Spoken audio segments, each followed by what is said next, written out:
Mark Greene, welcome to the show. Hey, how you doing, Cole? Man, I'm fantastic.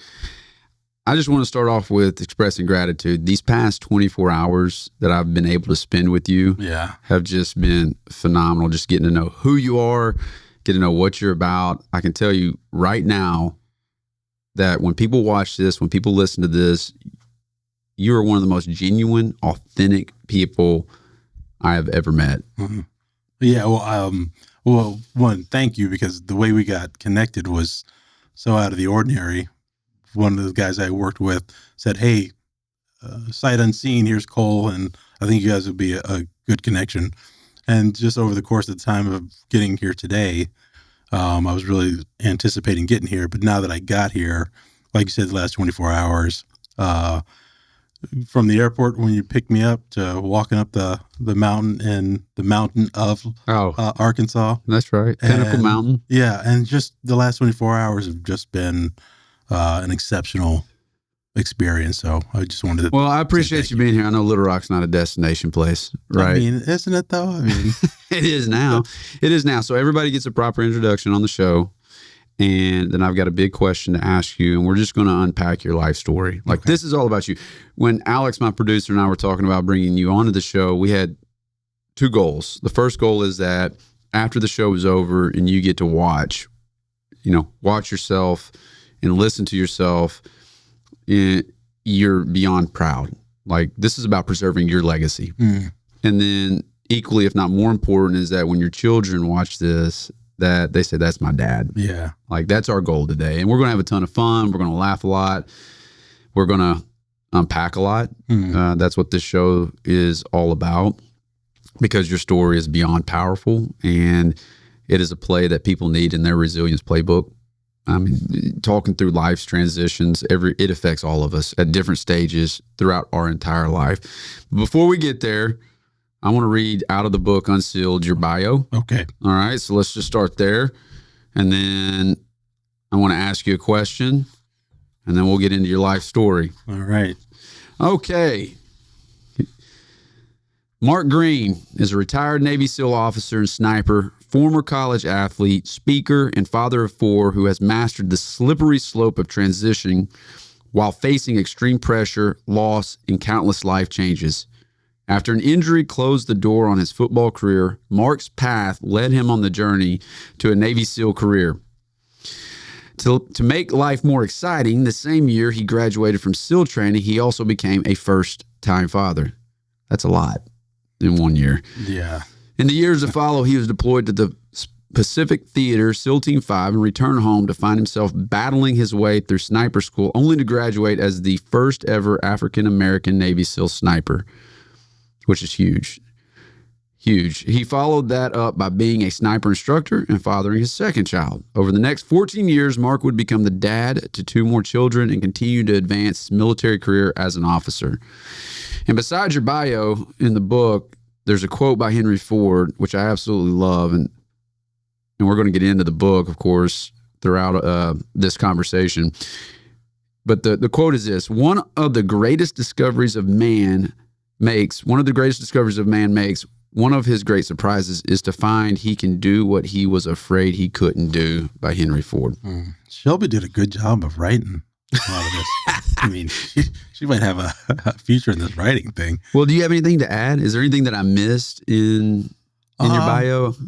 Well, like so many different aspects, like the bio is the tangible part, but it's the satisfaction that I got from my career and the ups and downs, and especially the time with my kids that you can't get out of a bio. You actually have to read the book or spend time up on a mountain to get the granular stuff that really makes life interesting. And like you said earlier, from the time I had my first daughter until today, my kids have really just been my focus, and everything that I do really revolves around, hey, dad did a good job, because I had such a good experience with my dad.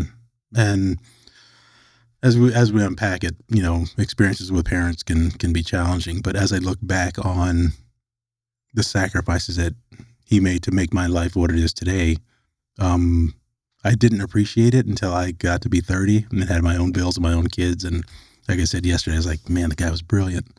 Yeah. And I didn't take advantage of it. And until it wasn't too late, but it was later on in life. I was just like, wow, he's been trying to teach me these lessons to prepare me for life as a provider and a parent since I was like 9 or 10, Mm-hmm. just giving little nuggets. So, you know, everything I really do now from the time I had my daughter until, like I said today, is really just geared towards, I want to be a great model for my kids to model their life after. And it's like, I'm doing this because this is what my dad did and this is what he taught me and it works. And my whole life is really about those 4 kids now. Well, I think that's a phenomenal jumping off point to a question that our Patreon supporters, and we have a Patreon account, and our supporters allow us to be here together. And I allow our Patreon members, as well as the members of SOM, who you got to meet this morning. And SOM stands for School of Man. That's near and dear to my heart. But here's the question, and it's really a great question that speaks to the heart of who you are as a father, because I know your children are incredibly important to you. Yeah. But what's a piece of advice that you would love to give your kids that you have yet to give them? The advice I like to give my kids is be consistent. You know, all the lessons I learned, I wanted my kids to have the same dad experience every time. I didn't want them to know, hey, is dad having a good day? Is dad having a bad day? As soon as I walk through the door, it's, hey, you guys are the focus and you know what you're going to get every single day. And it sounds easy, but it's really hard because some days I was going through it, work related, or when I lost my best friend, Mike, or when I lost my dad, or just having a bad day. And I didn't want to bring that home to my kids. It was just, when I walked through the door, I was the silly, goofy dad who laughs at his own jokes. And the time with me, I wanted to be pleasant and somebody that they could come down the road with, because they know no matter what they're going through, no matter what I'm going through, I'm always going to be available and I'm always going to be the same. They're always going to get the same experience with their dad every single day, no matter what I'm going through. So in life, I found that being consistent is the hardest thing to master, because it takes focus, it takes discipline. You have to be selfless because it's not about you at that point. And then you just have to realize you're going to lose sleep. You're going to lose a lot. Getting to the point of consistency and expertise in consistency, but throughout every aspect of my life, that's the one thing, being consistent, being consistently good. Now, you said that on the mountain yesterday, as we were just walking and talking, that resonated with me a ton. Is when it's one thing to be consistent. And I thought it was also interesting, the question that they had asked was not about your SEAL career. Right. It wasn't about the glitz and the glamour of becoming a SEAL or what you actually did during the 20 years, which is a hell of a career in and of itself. It was about you as a dad. Mm-hmm. The humanization of Mark Greene. Like, because let's face it, like when you're in a career like that, very high performing, demanding job, one of the questions that always comes back or to mind, and like to anybody that's in a job similar, not of course a SEAL career, but in a high performance demanding job, is like, how does one focus on the things that matter most? How do they compartmentalize? How do they be consistently good? And that really hit home with me yesterday as we were walking up Pinnacle and just talking. It's one thing to be consistent. It's another thing to be consistently disciplined over a long term of time and be good at it. Yeah. Because there's plenty of, there's plenty of things in this world that want to take you off the beaten path, or in the back of your mind, you're saying, geez, I'm exhausted. Like when I walk in this door, I really don't want to deal with anything, but I don't want to be in the gym today. So I thought that was interesting, that the question that they asked and the consistently good theme that just keeps coming up over the course of time we've been together it's had an impact on me. So for what it's worth. But all right, we've got a lot to cover, man. All right. I mean, I'm excited. We've laughed a ton over the past 24 hours, and I imagine we're going to laugh a ton through just unpacking your life story. But also, I have the one thing I get from you when I'm around you, and the one thing that hopefully people are going to be able to feel is just, like I said at the beginning of the show, is it's very rare to find someone that's authentic, genuine. It's not about what you say, but it's how you make people feel. Mm-hmm. That's what I get from Mark Greene. Mm-hmm. Like you asked at dinner last night, it's like, hey guys, this says everything about you. It's like, what do you guys see that I don't? This is a guy, you're a guy that operates from a place to where it's like, what are my blind spots, or what do you see that I don't? And it wasn't a question out of like, hey, fill me up full of good energy. It was one of like, hey, give me some coaching, right? And that speaks volumes. I mean, volumes to me. Yeah, I'm always, and I think you figured it out over the last 24 hours, I'm incredibly curious. Yeah. But I'm also in a good way. In the mindset I'm curious out of getting better. Yeah. And there are things that I do that could be annoying that I don't even see. So if somebody is experiencing me for the first time, blank slate, I was like, okay, what do you see that I don't see, so I can learn from your perspective? And this is just knowing you within 24 hours, because it's important, because... But you know how much courage that takes to ask that kind of question? I'm socially awkward enough to ask it, I think. Oh, man, I think that people struggle mightily today more than ever with conflict and or seeking feedback, that they don't even ask, they don't pursue it. That's why I think so many people, quit growing or quit pursuing growth in a lot of ways, because it's uncomfortable. If you're it is uncomfortable, but it's uncomfortable in a place to where when you have somebody that's willing to tell you what you need to hear versus what you want to hear, you're on to something there. Yeah, and that was in the SEAL teams, there's no lack of... Yeah. You don't have to ask. Which is awesome. They're going to tell you where you're lacking. However, when I got to do my officer side, the rules are completely different. And you're supposed to lead from the front and not second guess yourself, but you can't be completely open and vulnerable with your guys. However, I found out that I get more out of my guys if they understand that I'm seeking guidance from them as well, because they have experiences that I don't, and I can always learn from them. So when I was at the boat team, I had a bunch of young guys, and I was like, hey, I've actually never led a boat team before. How am I doing? And I wouldn't ask the senior guy. I'd corner the junior guy who didn't have a filter, and he's like, LT, you need to do this better. I was like, thank you. And I take it on board because he sees something that his observation of me, I didn't even see it. So then when I got to my OIC platoon at SEAL Team 8, these guys were incredibly intelligent. They were great operators. And there was not a day that went by or an evolution that went by that I said, hey, how am I doing? And sometimes they're like, dude, you crushed it. And then they're like, you absolutely sucked at that. Right. And it wasn't out of spite. Awesome. That's phenomenal. But it was just out of the relationship that we built. And I had to earn that. And finally they're like, hey, he's asking because he wants to get better. And so that's why I do it. Well, I know we got a lot to cover, man, like especially with your SEAL team career, but also just life in general. So let's start from the beginning. Okay. And where'd you grow up?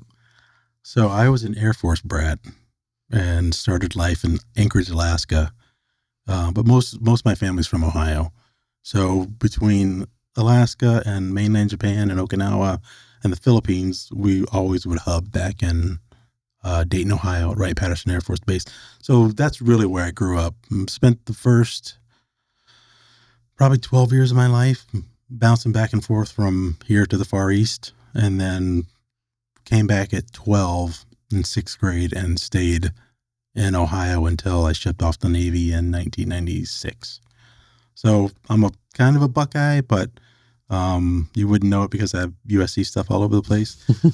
so that's where I grew up, and that Air Force experience was it was a great experience, and I learned a lot. And because we moved around so much, we had to adapt really quickly to new situations and new friendships and new dynamics. So I think because of that experience, I'm very sensitive to social dynamics and how you have to kind of just jump right in and try to fit in and find your group, because that's how you're going to survive. If you're going to all of a sudden go from one school, one semester in Ohio, and then you're going to be in the Philippines going to school somewhere else.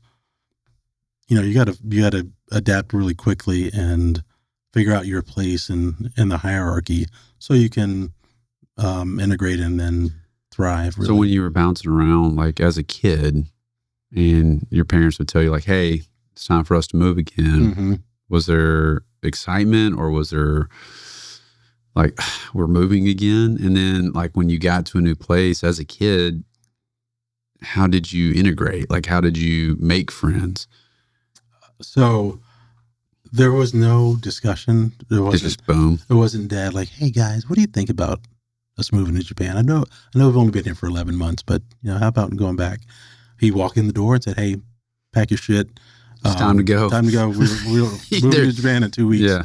And you have the like, oh man, what does this look like? But very quickly you're like, okay, I got to pack up my room. I got to get ready to move to Japan. I don't even know what that looks like. This is back in the early 80s. It's like, I don't even know where Japan is on a map, but you're going to show up there. So 2 weeks later, somebody came and moved up all our stuff. And 3 weeks later, we were in Yokota Air Base, Japan. And you just walk outside, and whoever the first kid to say hello is your new best friend. Right. And I was more social. I went out and was more social than my brother was. Mm-hmm. But I knew it's like, look, man, I need to have friends around here to make this transition easier. In my mind, it wasn't that complex. It was like, I need to play with somebody. And yeah, like what were you, like as a kid, what were you into? Like you moved to a new place, right? You run into a buddy or a new friend who had the similar experience. Yeah. Because I would assume you're living on the Air Force base, Yep. right? Okay. But like as a kid, like what was Mark like into? I was riding my bike. Riding your bike. Riding my bike. The first thing I'd pull out of storage was my bike, pump up the tires, and I'm getting lost on base. And that's just the way I explored. And then you go to a different part of the neighborhood and you meet a new set of kids. You get bored with those kids and go on a little bit longer of a ride. You meet a new set of kids. So my bike was my freedom. That was my Harley. And thousands of hours on that bike. Out of all the bases that you had lived on up until the point you got back to Dayton, where was your favorite place to live? The Philippines. Really? Yeah. Because I was in kindergarten. I think I started kindergarten, and we had this maid named Norma. And that was just normally you'd had a Filipino maid, and she was great. And one of my first memories was just her waking me up for school and making sure I was taken care of because my mom was working, Dad was working. Was that like the first time in your life you had like a maid, or was it like it's the only time? The only time. You wake up and you're like, holy, here's Norma. Yeah. In the house, just helping around. Yeah. And she was great. So, and she would I was connected to her hip. Whoever Norma was, Mark was.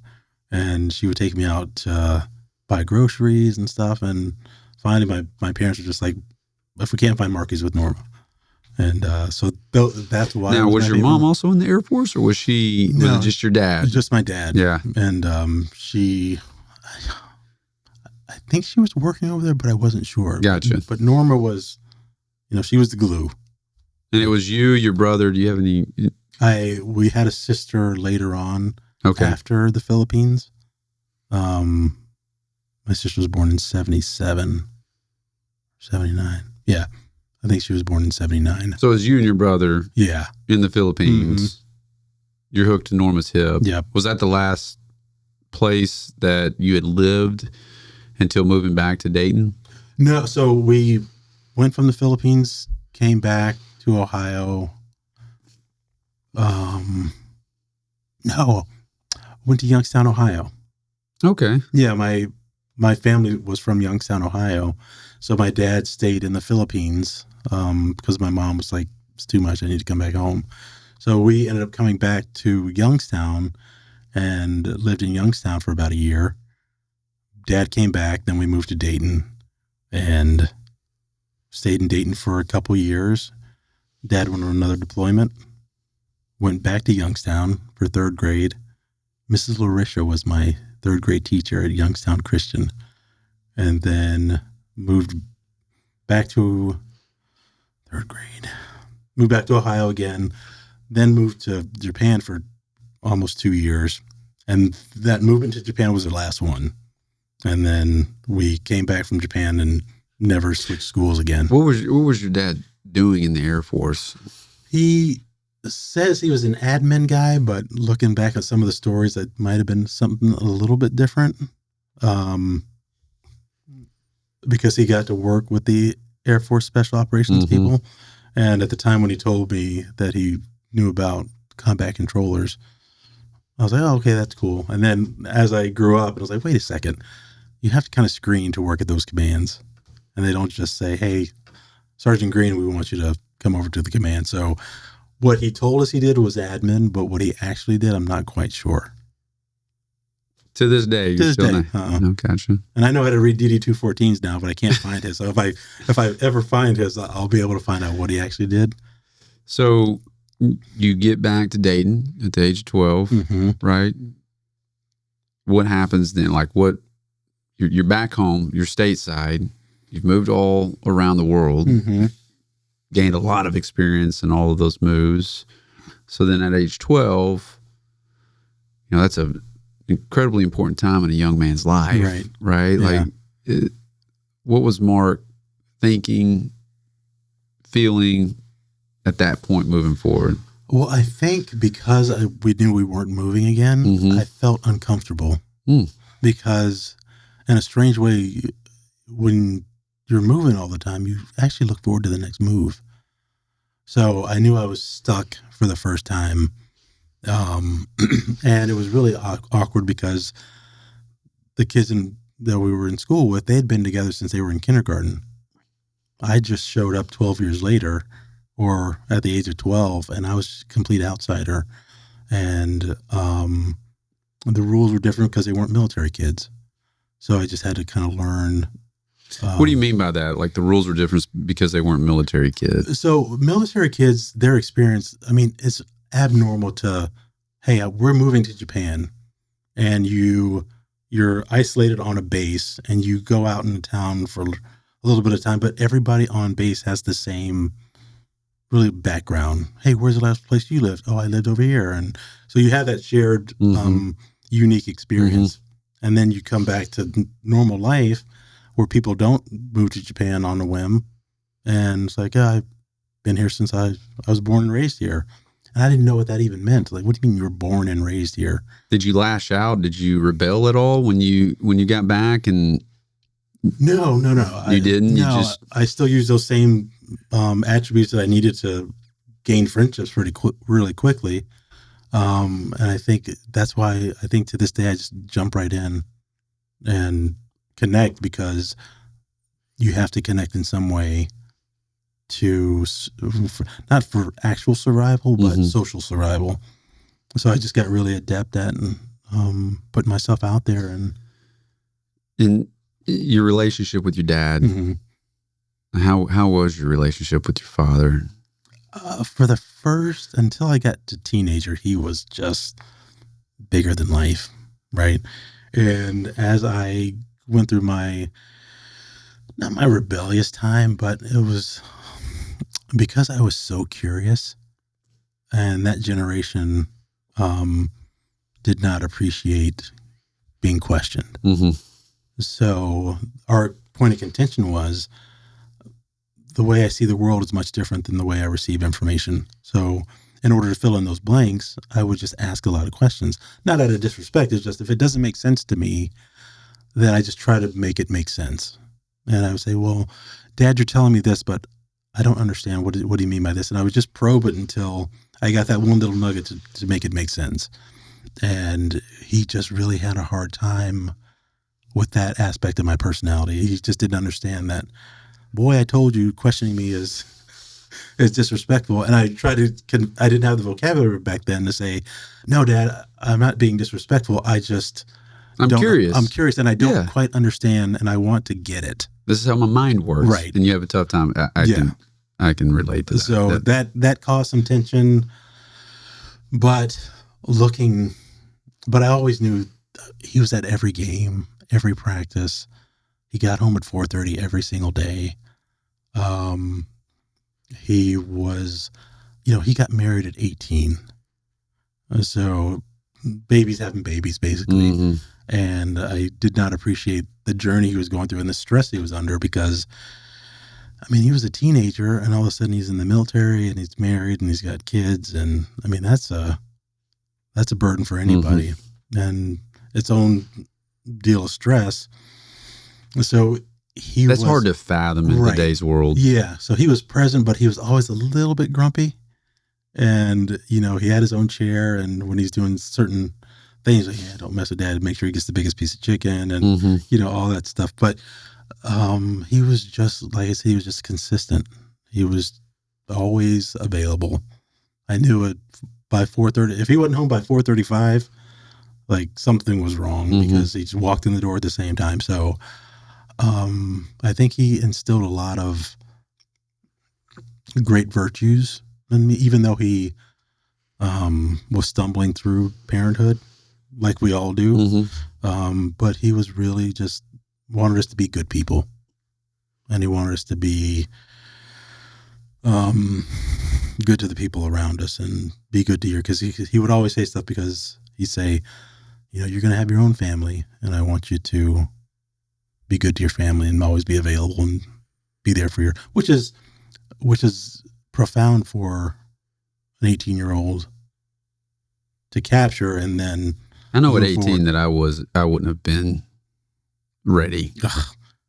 My maturity level was not there. Yeah. I was 18. I felt like I was a 12-year-old. Just kind of looking back, just even in my own life, and you think about those that did, previous generations like your father, and of course in my family too, that got married at 18. It's amazing. And served. How was his relationship with your mother? Oh, that dude adored my mom. Did he? Absolute 100%, like smitten. And they were smitten with each other. And that was my model, right? So now looking back at the dynamics, just the way what my mom kind of suffered through, he was just there for her. And no matter what she was going through and how frustrated he was with, trying to understand somebody who had mental illness and now, could you tell as a kid? No, not at all. No, that was my normal, right? Gotcha. That makes sense. I experienced her, with what she was suffering through, as my normal. I didn't find out that my mom suffered from mental illness until somebody from the outside, one of my cousins, I said, "Why don't you guys ever come down and visit?" Like, oof, bro. Your mom, she makes it challenging. And I was like, and I got defensive. I was like, what are you talking about? And then somebody else had mentioned it. My ex-wife had mentioned one of the first things. She's like, oh, is your mom okay? And again, I got defensive. I was like, wait a second. 2 people have said that. So I stepped back and started observing other people's family dynamics. And I'm like, something's not right. And then over the course of time, I'll never know what the diagnosis is, but it is something. And looking back on life, there were so many abnormalities. Now, is your mom still with you? Yeah. Is she? Mm-hmm. Yeah. suffering from Alzheimer's now. Not Alzheimer's, but dementia now.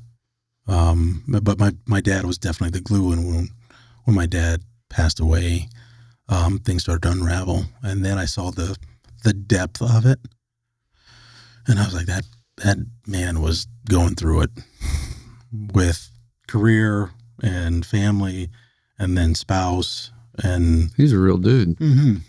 Yeah.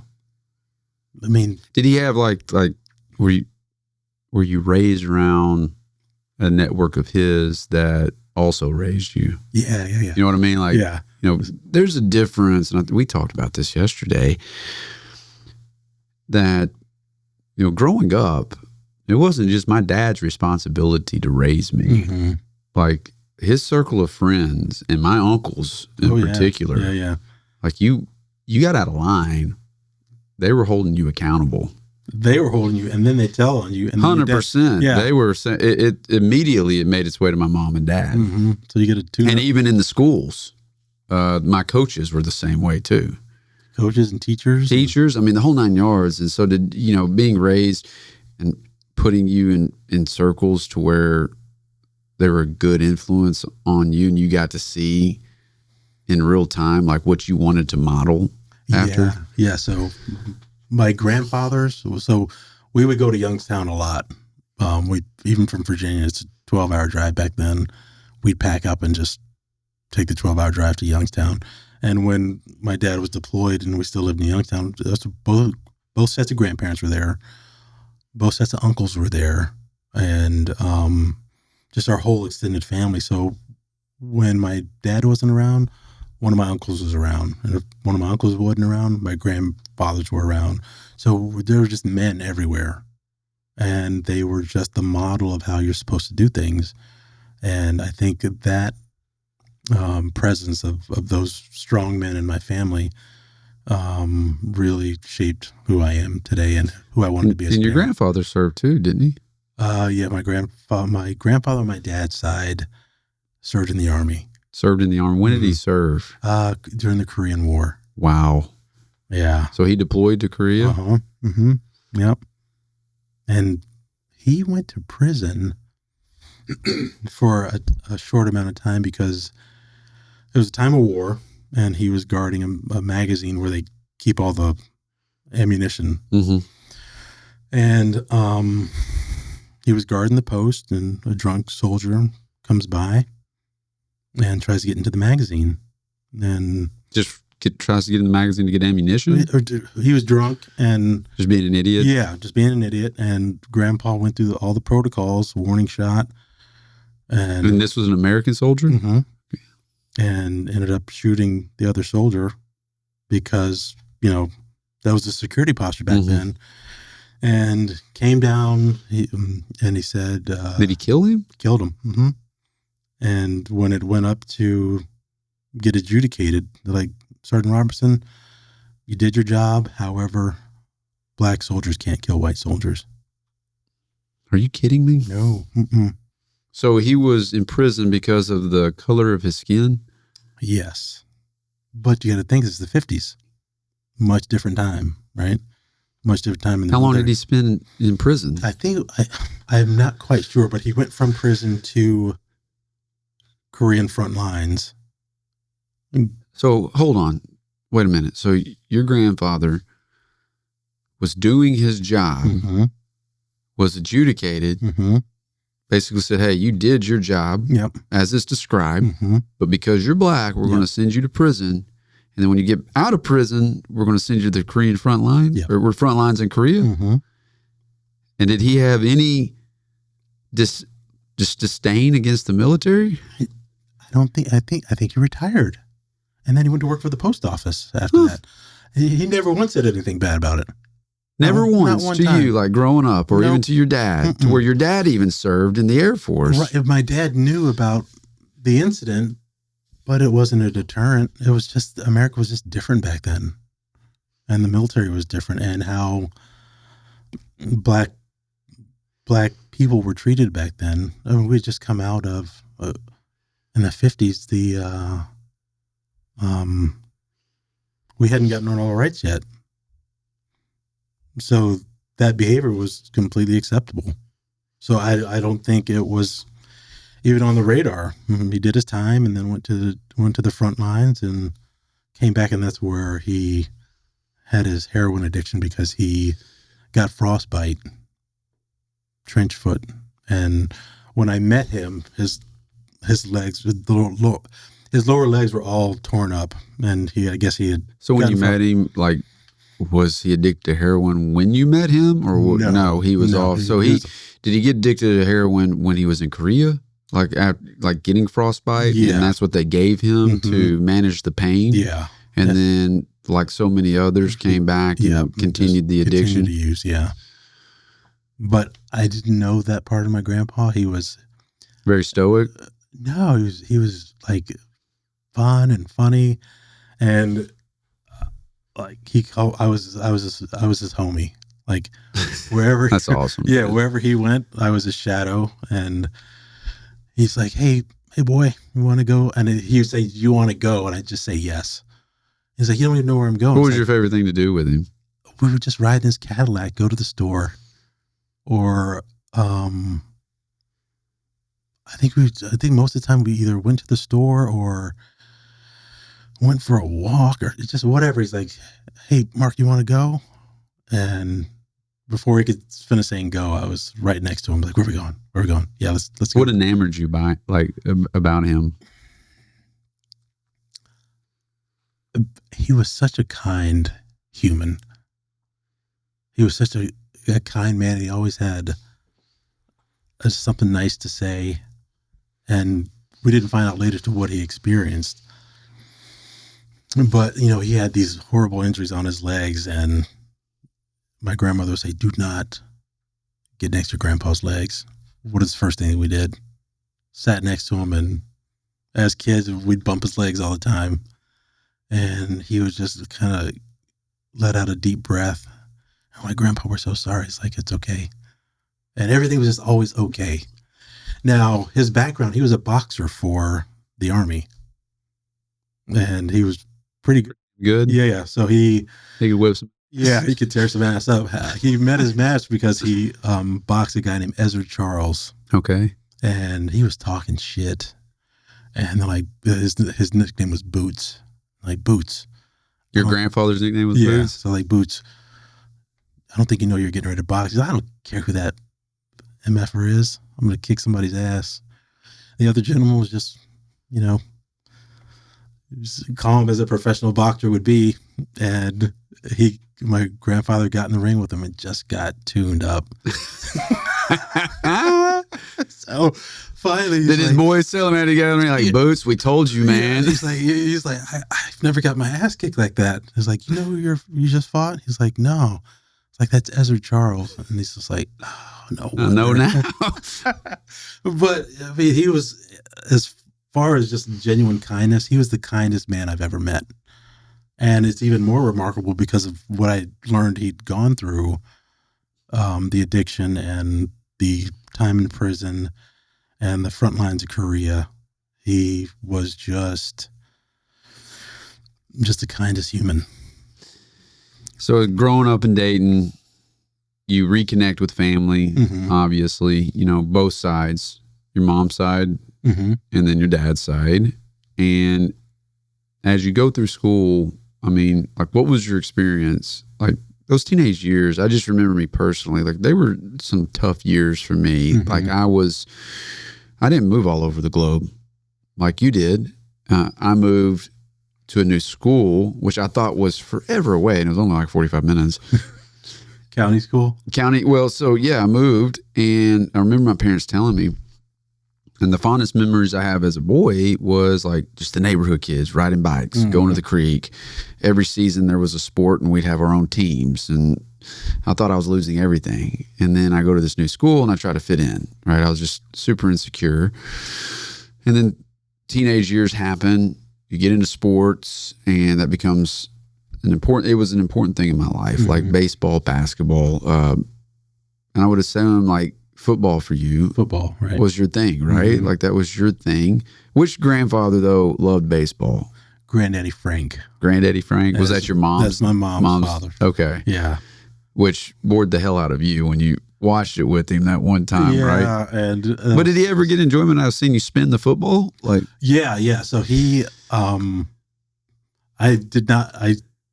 didn't play baseball at a very young age because of the experience I had with my grandfather. But throughout the years, he was as proud that I used this strong arm to play football. Then I played quarterback, and when I played quarterback in college, he was just incredibly proud. But I wish I had learned baseball from him because he played in the Negro Leagues. which is incredible to me, man. The history of the Negro, because I've talked about it. Like, we're a big baseball family. Yeah. And my son is absolutely ate up with all of it. Like, one of his favorite players is Jackie Robinson. Mm-hmm. And then learning the history Yeah. is absolutely, to me, is one of the most incredible things about the sport, like with the Negro Leagues. Mm-hmm. And so he played in the Negro Leagues. Yeah. Who did he play for? Do you remember? I don't even remember. You know? It was the fact that and I didn't find this out until his funeral. The guy had records. He was in a band. He sang in the choir. The guy I guess he had a melodic voice. I was like, I didn't even know this guy. Is that where you get your smooth voice from? Oh yeah. I think I didn't know I had a smooth voice until I started doing podcasts. But so you, through high school, got into football. Mm-hmm. Academically, were you strong? No, you weren't. It's just all sports. Well, no. So again, it goes back to the way I think. The way school traditionally is taught, garbage in, garbage out. Mm-hmm. I couldn't make sense of it, and the teachers didn't have time to explain it. Are you saying that, like, school being taught like everybody's a widget in a way, like it's a cookie cutter system? Yeah, and here's the information, and read it, and then regurgitate it. Right. So my problem is I couldn't figure out what was important. So everything was important because I couldn't figure out how to parse out what was important to actually study and what I needed to know, as opposed to read everything and hope that you study the right thing. And I just never, and I would ask teachers questions, and they were just like, oh, just read the book, and it's in chapter so-and-so. And in my mind, I was like, I get that, but I don't know how to determine what's important. And it was just, hey, we have a test, and we're going to study to the test, and then we're going to move on. So not ever having absorbed school in a way that I think I just got bored and then got unmotivated. Yeah. But you got a scholarship, though, like out of high school, to go play college ball. So I got a preferred walk-on to Miami of Ohio. Okay. Yeah. And Coach Randy Walker was the coach. And Randy and his staff, when I showed up, I just give it a new slate, right? I'm competing against men now because the seniors are 22 and 23 years old. And I'm thinking to myself, like, okay, I'm out of my league right now. So just go to the seniors and say, what do I need to do better? What do I need to do better? A guy named Joe Napoli, who I'm still friends with. He could spin the ball better than anybody I've ever met. Just all across the field? Yeah, it was just amazing. So he was a senior, and I just said, Joe, teach me.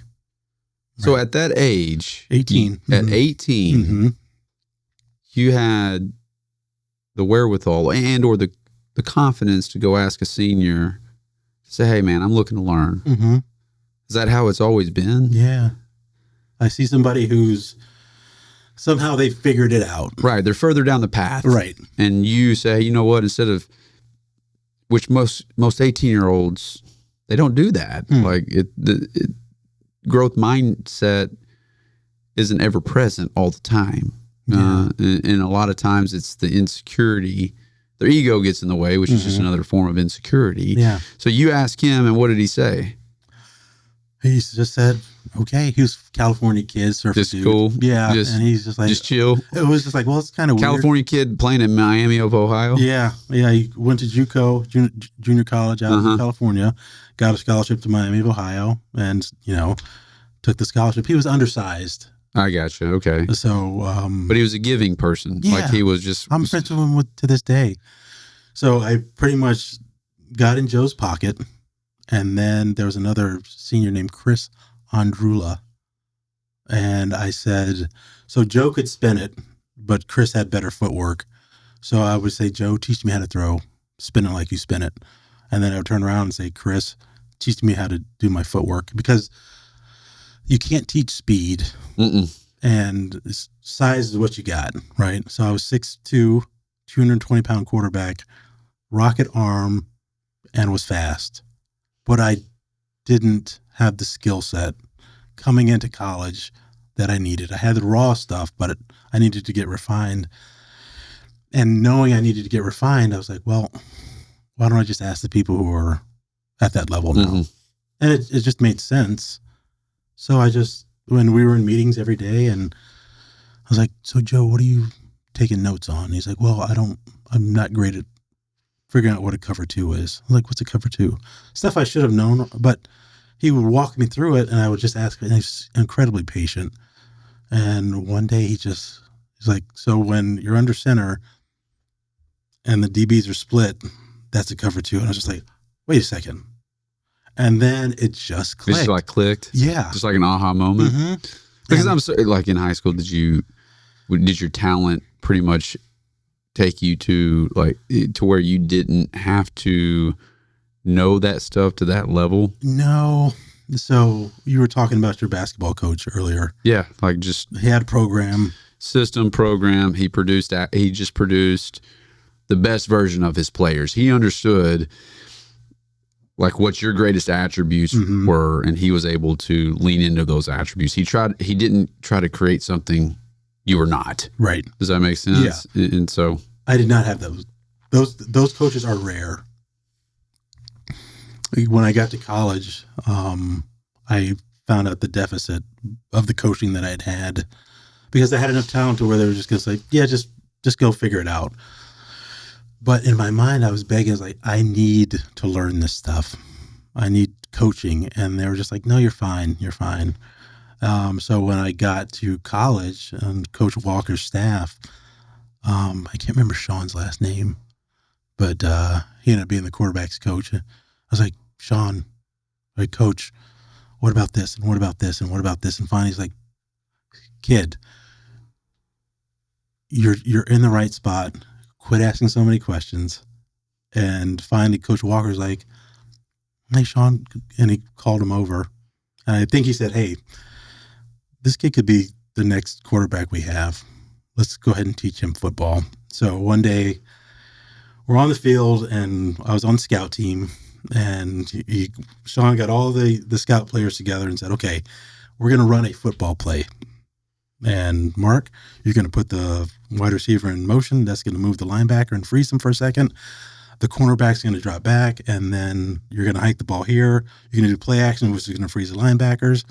The route is going to be a dig. So, and right in the center of the field, with all this commotion, the play happens right here.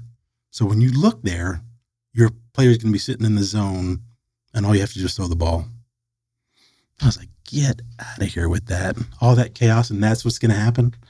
Sure enough, did the play action, looked to the backside, and there it was, gaping hole you could drive a truck through. I was so shocked by it that I got sacked. You just froze? I sat there, I was like, holy shit, I just learned how to play football. Because until then, it was just raw talent. And I was so surprised by, wait a second, if something doesn't happen the right way, I used to just take off and run. Right. But, it's like, no, you got to be patient in the pocket. The pocket's going to be chaotic. Take 2 steps up. It's going to gain you some time. And when you look at that, in that zone, he's going to be right there. And I was just like, you got to be kidding me. Mark Staten tackled me. 6'5" nose guard. And, but I learned football at that moment. And once I'd learned it, I knew it. But until Sean explained it to me in a way that I understood, I was just going on raw talent. And once I figured it out, I was like, okay, I get it now. And that's the day I learned football. Do you think today's game with NIL, transfer portal, you think it's good for the game? Yes. You do think it's good for the game. Why? The NCAA was exploiting those kids, right? They'd give them a scholarship and they just wring every ounce of everything out of them. And it's like, well, you can't even get a job in the summer because you're on scholarship. I mean, how are these kids supposed to live? And they're bringing in the football program for the most part.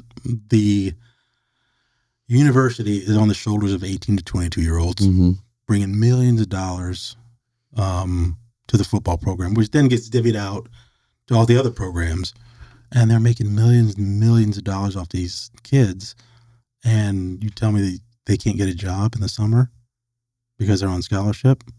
And, I think it makes coaches be more cognizant of who they recruit, and they have to foster an environment to keep those recruits there. Right. So it's changing coaching. You're giving the player autonomy, and then he's got a say in his future. Like before, when I went to Kent State, I had to sit out for 2 years or sit out for a year because. Now, why did you go to Kent State? Just playing time? Or was it? And the reason why I asked the NIL transfer portal question, okay, is, you were at Miami of Ohio. You were a preferred walk-on. You were getting mentorship and you're starting to actually learn the game of football. Yeah.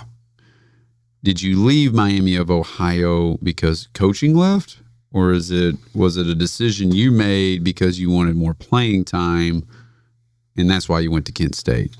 So they were on the verge of breaking some NCAA rules because I was a preferred walk-on and I had such a good camp. They were trying to move scholarships around to where I would get a scholarship earlier than I was supposed to. It makes zero sense to me. Well, I mean, NCAA is very rigid, and you got to think it's 1990.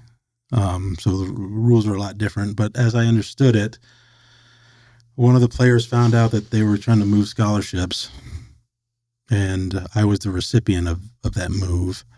So instead of the whole program crashing, they were able to sacrifice the kid.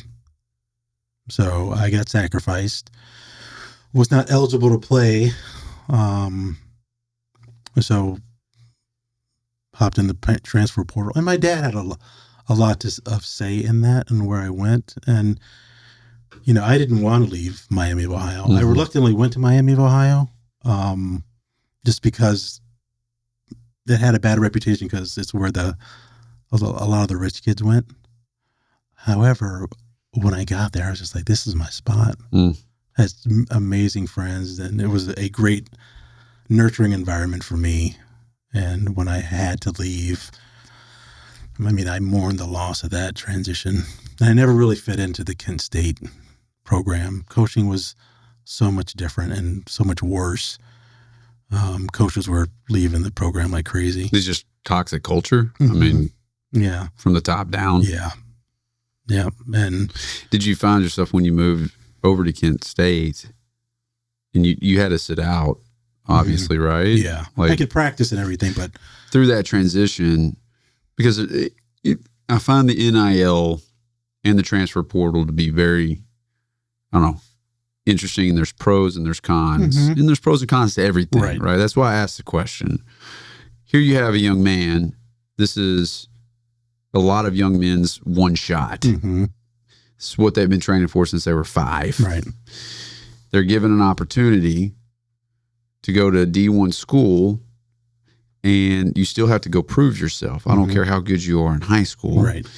However, you walk into a coaching staff that recruited you, and then all of a sudden they decided, I'm going to take another job. I'm going to go. They've had a great track record and a great run for success. And that's why you went to the school in the first place. Right.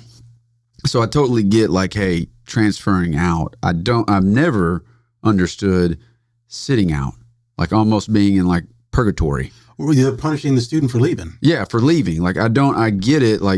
Here he is, or she, depending upon what sport you're playing. But in football, Like in your case, your preferred walk-on, Miami of Ohio, is trying to make something work to where you get a scholarship. He says, you know what? It's best that I go. My time here is done. Mm-hmm. And then you go to Kent State. Yeah.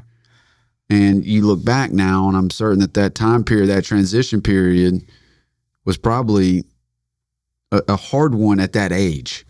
Yeah, because it was my first university. It was my first time away from home. That's why I'm saying, like, you've great... traveled all over the world. Mm-hmm. You've been in different bases, but it's a different story when you're moving yourself in a different zip code. Right. And I didn't want to leave because I felt at home in a place where I didn't expect to feel at home. The campus was great. It was an hour from my house. If I needed to go home, I could. My best friend, Ryan, who's my best friend to this day, I met there. And all of my incredible friendships that I developed were developed right there. And I learned a lot there. I learned a lot so much socially there. Did you have a girlfriend? No. I when was the first time you fell in love? Was it during college? Was it high school? No, first timer was 7th grade. 7th grade? Yeah. Mine was 8th grade. 8th grade. Tiffany was her name. And I guess the reason why I asked that is like, because the first time I fell in love was when I was 18, mm-hmm. right? So you're going through all these, that's why I was asking. You go through football and you go to transfer schools. Were there any breakups that happened along the way? No, because I wasn't 20, 25 Mark Greene. I was 18-year-old, kind of awkward, poor Mark Greene, right? Who had nothing to really offer. So, and I was focused, right? I was trying to focus on my craft, right? And then I went to Kent State and trying to focus on my craft while missing home and missing my. Did you feel like you're getting, like, along the way you were getting lost? No, because as bad as the coaching staff was, I was still progressing. I just wasn't happy. Right. Just because of the culture. Yeah. They treated their players like crap. And when I hurt my shoulder, I ran into the coach. He's like, Mark, why aren't you playing again? I was like, one, because you made me feel like you didn't want me around. And then two, I hurt my shoulder. He's like, no, we thought you were a great quarterback. I was like, until you just said that, I thought that I shouldn't even be here and I should be mopping floors somewhere and not playing football. And so just the culture was toxic. And, I would not have had my SEAL career had I not transferred up to Kent State. That was my next question. Yeah, even though I had to endure that toxicity, it was the catalyst for a great 20-year career, and everything that's been since that since that injury was because of that moment in time where I talked with Jeff and he said, we're going to go be Navy SEALs. Don't worry about this injury. I was like, sweet. Well, I think that's a good place to, like, start the journey on becoming a Navy SEAL. Like, what was the day that you finally said, you know what, that's what I want to do? Like, what happened? Like, what moment in time? Like, where were you? What was the emotion to where you said, that's my calling? Jeff sat me down because I was Now were you in college or were you out of college? You were in college. Okay. I was 21. 20? I was 20 or 21. So it was spring ball and I was moving up the depth chart, took an injury on my shoulder, tore my entire shoulder up. Football career was done. Were you just tackled or was it just? Beautiful touchdown run. And I shook, like the guy's ankles are probably still broken from that from that move I put on him. And the coaches were yelling at him, how can you let this young guy you're a senior. And so after you get a touchdown, everybody gets around you and pat you on the head. Mm-hmm. Well, this guy sprinted from where the coach was yelling at him and hit full speed, hit me right on my shoulder. After you had scored the touchdown? Yeah, I was relaxed. He was just pissed? Just pissed. helmet to his shoulder. Oh man. And just completely freaking jackass. Mm-hmm. However, without those moments in time, my life and career would have been completely different. So who's to say if I... Well, at that moment in time, though, when it happened, I mean, were you really filtering it from like, hey, this is happening for me because I'm going to become a Navy SEAL? But it was just one of those things that happened that led to another domino. Yeah, because I was going to be the next Randall Cunningham. Yeah. Yeah, I got to work out with Randall Cunningham when I was my freshman year. But wouldn't you say, though, most guys in that situation would just crumble? Mm-hmm. Like, that's their life, that's their identity. Yeah. Then all of a sudden they find themselves doing something that they never even thought they would be doing. Yes. To answer your question, yes. But the thing that stopped me from going down that path was, even though Kent State wasn't my place, the friendships that I developed on my team were family. Gotcha. So I had a network and I had a support system. So I had a roommate named Brian Miller, best guy ever.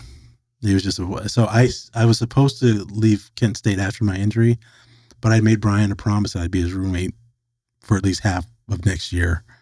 So even though I didn't want to go back, I made Brian a promise and showed up the next year. And Jeff was still there, and all my guys were still there. But I knew I was going back down to Miami. But I was like, told my best friend Ryan, I was like, hey, I'm not going to be able to come back now because I have this obligation to Brian because I made him a promise. That speaks volumes about your character. And your SEAL career started with you getting tackled in the end zone after a touchdown was over. You made a promise to go back and stay with Brian after that. Yeah. So that's from the time that you were injured and your football career was over to staying with Brian, Jeff enters the picture somewhere. So we were all a group. And Jeff was gung ho about being a Navy SEAL. Yes. And you played with him? Yeah, he was a linebacker, starting linebacker, flat top and just all linebacker. Right? Gotcha. Great guy. And just a nut job. No, he was a controlled nut job, but just the theme of all my friendships is they're just genuinely great people. Right. So Jeff, salt of the earth guy, and he showed me video of SEAL teams. Or Buds. Now, was it the Navy SEAL movie with Charlie Sheen? Classic. Alex, what do you think about that movie? Yeah, Alex, is that a movie you've watched? Is that a classic? No, he shook his head. No, come on, man. That is a cinema masterpiece. When he jumps off the bridge? Yes. Come on. Hey, the reason why Adam Brown from Hot Springs, Arkansas would jump off the bridge is because of that movie.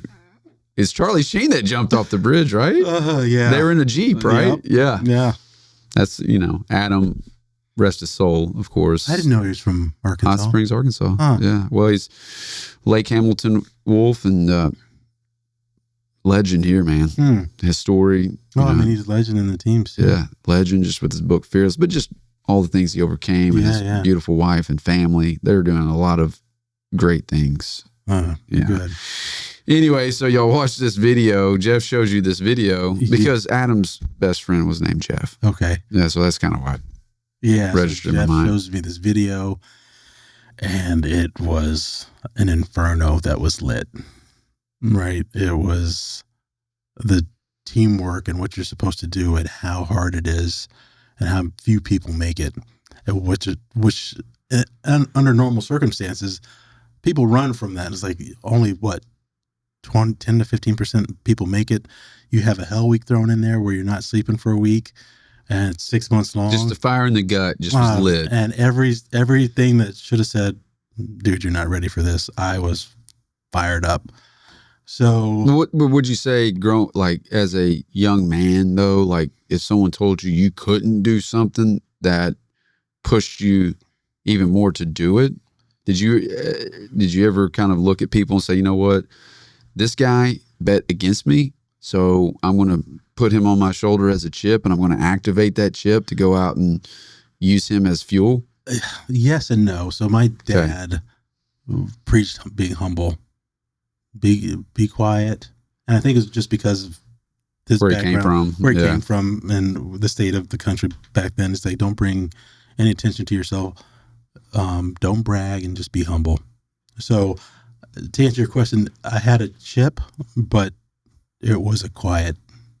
I processed it all internally. But I definitely had something to prove. I think I had something to prove when I went to Buds, because I was going to be an NFL quarterback. I was going to do all these other great things. And so I went in to basic underwater demolition SEAL Buds with a chip on my shoulder. I'm sorry, I joined the Navy with a chip on my shoulder. But when you watched that video with Jeff, how long did it take though from when you made that decision? Because I'm certain there was a stop along the way, like where you just said, okay, I gotta do this. Yeah. So I made the decision in 1992 when I saw the video. 91, 92, 1992 when I saw the video, the decision was made. I'm going to go be a Navy SEAL. However, I committed to college and I was only a sophomore, so I transferred back to Miami, and my heart wasn't in it because I was using college as a means to an end. I was using college to get on a football team, play football, and then get drafted and have an amazing career, win all the Super Bowls. So when I went back to school, the friendships were there, but my motivation to be a student was not there at all. And so eventually I flunked out of college, 1995, flunked out. And so 92 is when the decision was made. And then it was 95 though, until you actually made the leap. Or 96? No, I floundered from flunking out of school, went to work at Blockbuster Video and a bookstore, and had an experience in Blockbuster that said, okay, you're not getting any younger. You promised yourself you were going to do this. You promised your mom, who had said you're going to do great things one day. And being a Blockbuster employee was not greatness at all. And one guy came in and asked for a movie and grossly mispronounced it, broke my heart. And at that day, after that experience, I joined the Navy the next day. Is that why you know so much about movies? Like, could I have walked in at Blockbuster and you were able to? Oh, yeah. It's just like a movie Clerks. When we were hiking Pinnacle, coming down, I mean, it sparked a fire in all of us when we were just rattling off movies and just naming characters. Yeah, Clerks. Remember the movie Clerks? Oh, absolutely, yeah. So I was the Clerks guy. You could just say a bunch of different things about a movie and say, oh, yeah, that's what you're talking about. Oh, that's hilarious. Yeah, so this guy came in. So crazy, bringing up Blockbuster. And I mean, that was the thing. Like, Friday night, you go to Blockbuster, Be Kind and Rewind. Yeah. And you were like, oh, my God, I hope to God they have the movie. Like, the movie that I want to watch, right? Yeah. And then they would sell, this is just funny, too, because they would have Blockbuster popcorn, like movie popcorn, and then all the candy, like Goobers and the whole 9 yards. And like, it was like a movie theater. It was a movie theater, and you had a Blockbuster card. I remember when that came out. Oh, yeah. And you had to stand in line. And Alex is shaking his head like, I remember. No, you don't. You raised it in the world of streaming. Lies. Well, yeah. So you finally, you said, hey, look, enough's enough. I'm gone to the Navy. Mm-hmm. Join the Navy the next day. Mm-hmm. And then once you joined, were you nervous at all? Or you just like, or at that point, since you moved from Miami to Kent State, you kind of had a little, you already had a little taste of living outside of the zip code that you were raised in. I mean, were you nervous at all, especially with your dad's experience and your grandfather's experience? Yeah, just going off to boot camp is nerve-wracking, because even though I was floundering, I still had my bubble, right? And it wasn't all that stressful. Mm-hmm. You go up to Great Lakes and you go to boot camp, and it's designed to stress you out as you're integrating quickly and getting indoctrinated into the military. So that in and of itself is stressful. Now, that stress only lasted 2 days, as opposed to some people who had never left their hometown. Mm-hmm. They were stressed out for the entire 8 weeks. So it was just a small adjustment. It's like, okay, after 2 days, I kind of figured things out. And once I figured it out, I was fine. And then I went to, they kind of have career day. They say, here's what a ship is, and here's what the aviation program looks like, and here's what the Naval Special Warfare program looks like. And Steve Brown was the SEAL motivator back then. Ended up being my neighbor later on. So he shows the video that I saw with Jeff back in the 91, and all of a sudden that inferno was back. And I was like, yes, I'm here. Did you have any, like, I don't know, just reservations in particular? Just, there wasn't as much information about it, though, like there is today. Yeah, I had nothing. It was like, it's 6 months long. There's a hell week in there, and it's in California. That's really all I knew.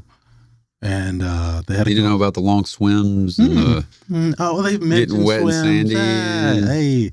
I knew about that stuff, but it didn't matter. You know, it was. Did anybody? And I have to ask because, like, did anybody look at you and say, "Man, there's no way you're going to make it"? Everybody, I think. Yeah. Like just looking at like black guys can't swim. Yeah. My dear friends they say, "Oh, you're going to make it," but they were like, "That fool's never going to make it," because I was not anything special, right? I mean, you think of SEALs at the time, tons and tons of mystique because there wasn't a lot of information, right? Superhuman stuff to make it through training, and I just wasn't that guy physically anymore. It was kind of a screw up. So when I joined, everybody was like, "Yeah, what kind of shape were you in when you made the decision?" Like, I was in good shape. You were still maintaining. Yeah. So once I decided, and I knew that I was gonna do the SEAL thing, I still maintained fitness. Now, back then, did they have, like today they have, where they have mentors? No. They didn't have mentors to where they'd come around and take you through pool comp or water confidence drills or anything like that? It's just you show up at boot camp and hope you make it. Here's the VHS. Let's pop it in and watch this thing. Yeah. So, because there was no information, I just trained and not very specifically. And I took the test the first time and crushed the swim. Very comfortable in the water. Push-ups, could do them all day. Sit-ups all day. Very talented runner. Pull-ups. Obviously. Yeah. Pull-ups. I mean, to be 6'2". Pull-ups for guys your size, that's the hardest movement, bar none. Yeah. But I mean, running at 6'2". That's a lot of. It's for miles. That's a lot of pounding on the joints. Yeah. Yeah. But I was a talented runner, but I could not do pull-ups. Didn't even train for it because, like, how hard can they be? You know, I'm going to work on the push-ups and the other stuff. And yeah, pull-ups, no joke. So I did 2 or 3 of the worst pull-ups of all time and I failed my test the first time, which was good for me. I was going to ask, like, when you failed, what was your response? Because a lot of folks, and I would imagine just you growing up as an athlete and going to Miami of Ohio, Kent State, you endured failure like you'd had to, and setbacks, and you had to bounce back. But like in that moment when you're like, well, this is a lot harder than I thought. What was the next step that you took? Asking when the next test was. Okay. And then planning backwards. I could do 2 shitty pull-ups. How do I get to 8 to graduate, to pass the test? And what time frame was that? I think I had 4 weeks. You had 4 weeks to go from 2 to 8. Yes. Yep. You know how long it takes for some people just to even get 2 pull-ups? I didn't even think about it. That's what I'm saying. So like your immediate, the play you called upon was, which is a very important one, is you didn't give yourself really any time to think. Right. It happened. And then all of a sudden you said, okay, when's the next horizon? Yeah. Okay. Your test is in 4 weeks. Yep. Okay. Roger that. I reverse engineer backwards from 4 weeks, knowing my number's 8, knowing I've got these other movements pretty well down. Right. But I got to work on my pull-ups. So immediately when you left that test, what did you start doing? So I devised a plan and said, where can I do pull-ups? Because they just don't have pull-up racks. And your time is down to the minute at boot camp. And I was like, I can't find a pull-up bar. And I was going to the bathroom one time, and I looked up, and there was a little bar up there. And then I hung on it, and I almost cut my hand because it was kind of sharp. I was like, I need to steal a towel. So I found a towel to steal, and lights out, I think it was at 9 or 10.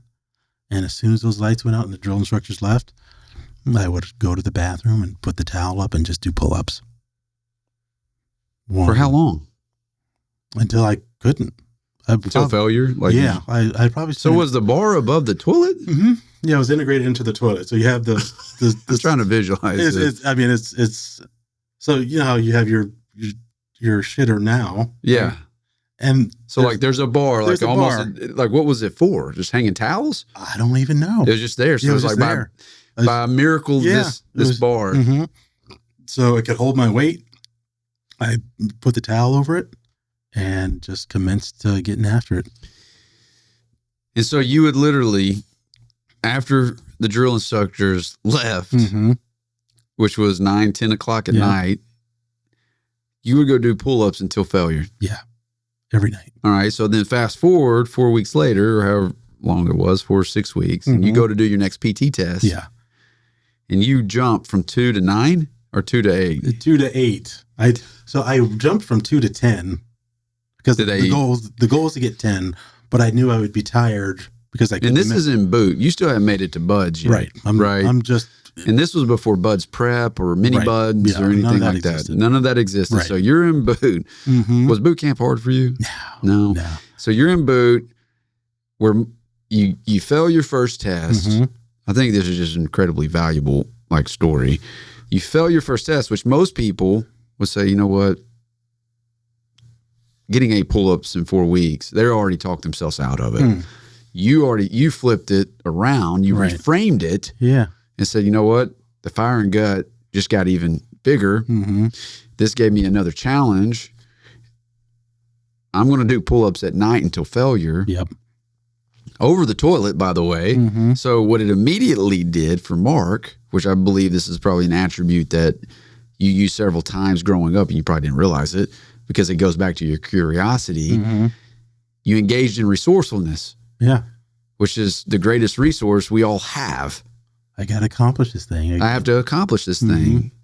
And so when you flip that switch, fast forward to the next PT test, you crank out 8.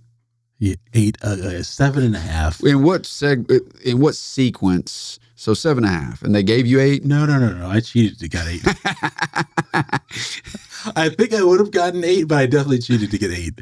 Well, look, you got, so the point is like, even in that moment, and I don't even want to say that you cheated to get 8 at the end. I did. Yeah. Okay, we'll say that. Yeah. That's your story, not mine.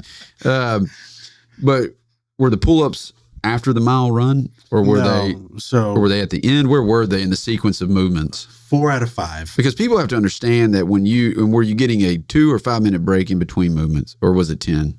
Do you remember? I think in between swim and push-ups was 5 minutes. Yeah. Or 10 minutes. I think it was 10 minutes. Was it 10 minutes to get yourself back to baseline, recover? Yeah, and get dried off, get changed out. And so for people that are watching and are listening, this is an incredibly important part of the process, just for the sheer fact that the swim, what is it, 500? Yeah, 500 meter swim. So 500 meter swim. What was the time hack for it?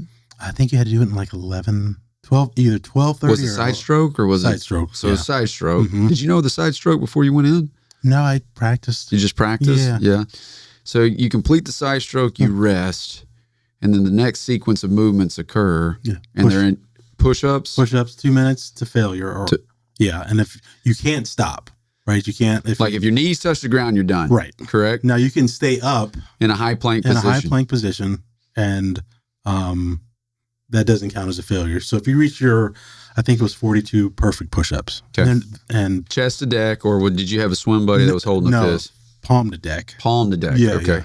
Yeah. They since probably changed it to fist, but back then it was palm. So chest to deck. Yeah. It was, and so. Fully extended, locked out. Yeah.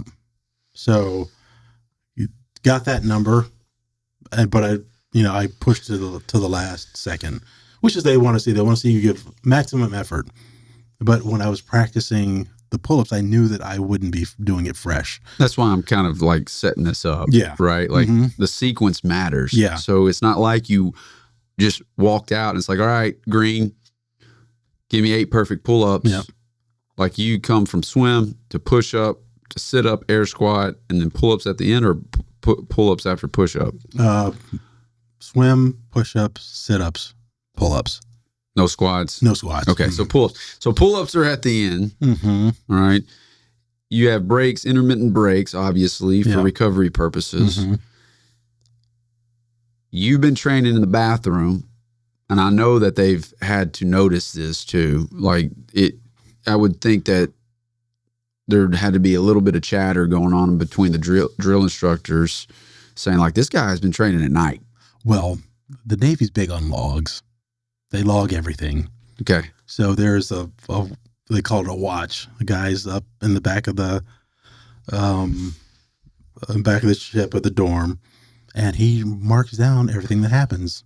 Rack number 26 was sleepwalking. Somebody, they log all that shit. Yeah. So when Greene's up again doing pull-ups over the shitter. Yeah, it was Seaman Recruit Greene exits rack at 10:07, returns to rack at 11:13. They had weeks of that. I didn't know that. I thought I was sneaking, right? And the whole time they knew what you were doing. The guy, you have to log everything that happens. So I never had to stand watch. So I didn't know that was going on. That's so awesome, though. So they would have to be looking. I don't know, if I'm sitting there from a leadership position saying, this guy is on a different level. Like, he wants this thing. Like, that's, the physicality is mildly interesting to me, even though it's incredibly important. It's what's underneath that it brings out that they're looking for. Yeah. This guy would make a great SEAL candidate. Because he's resourceful as hell. He's bending the rules, right? Oh, yeah. To accomplish the goal, right? The mission. And so for those that are watching and listening, if you've never done a physical standards test, especially when it's a drop test, meaning that it's pass or fail, like you're not going to an Orange Theory Fitness or any other type of fitness program saying, you know what, we're going to keep giving you chance over and over again to be like, hey, you no longer are able to come work out here if this test is not passed. Right. That's just basically it, right? We're going to put your ass on a boat and ship you off to sea. Yep. You'll chip paint for your career, or whatever it is that you do. The amount of pressure in that moment, especially with how old were you? 24. So you were 24. Was the blockbuster reel playing in the back of your mind to where you're saying, I'm not going back to that? It was like, there's no way I'm going to go. There was no way I was going back, but it was because. Like, it's pass or. Yeah, it was pass because I had the opportunity. There's pass, there's no other option. Right. I was like, I've been given this opportunity to become a Navy SEAL. And did you have a ticket? Like, did you have was it a contract at the time? Did they do contracts? You come in back then, you came in with a BUDS contract. If you pass the test and you get orders. Okay. So I went in as a mineman. That was like your MOS. That was my MOS. Like your job description for what it's worth. Yeah. That was my rate. Like your role. Navy. Yeah. And so I came in as a mineman because you have to have certain, what they called in the Navy, source ratings, MOS equivalent. So there were only certain source ratings that you had to, that were available that would allow you to go to BUDS. So I picked mineman. It sounded interesting, and if I did make it through BUDS, I'd at least have an interesting career. That was my mindset. So, however, there was a caveat: if you pass the SEAL fitness test, those orders go away, and you are then attached to or assigned to the Naval Special Warfare Center, San Diego. So, when I passed my test, I would still go down to get my MOS, but the orders past that, getting that MOS, were null and void, and then I was cut to the Naval Special Warfare Center. Gotcha. And so this PT test was incredibly important. It was my last shot. It was your last shot. Yeah. Because I know people might think like, well, it's just a PT test. No, it's the last shot. Like you have your back's against the wall. Right. Because I would have to go get my MOS. I just serve find on it a ship for 2 years minimum. And if the commanding officer allows it, he'll then allow you to go to buds. So you get to the pull-ups and then boom, you get 7.5, get that chin over the bar, I imagine, give a little boost while the head is turned, and then you get a pass. Is that right? You got like green, you're good to go? Yeah, I got 8, but the way I did it was like my chin was like the bar was here and my chin was right here. And for some reason, the instructor got distracted, and so there was an instructor in front and an instructor counting. I was about to say, like, who was counting? Yeah, there's an instructor back there counting. But his vantage point, he couldn't see my face. He couldn't see how I got the pull-up. He got over the bar, 8. And now, are these active duty SEALs as well? All right, yeah. So the main instructor gets distracted for a second. And in my mind, I was like, okay, he's distracted. You're 90% there. He knows you're struggling. This is for all the marbles. Morals be damned. Are you going to possibly get it, or are you going to definitely get it? Nanoseconds, like, you're definitely getting this. So I lift my chin up over the bar, and it gives me just enough to pull myself up. And behind me, I hear 8. And that instructor whipped around so fast, and he's like, 8? And the look on his face was like, you little bastard, I know you cheated. But it was a sparkle. I can't prove it. Yeah, it was a sparkle. I can't prove it. You cheated.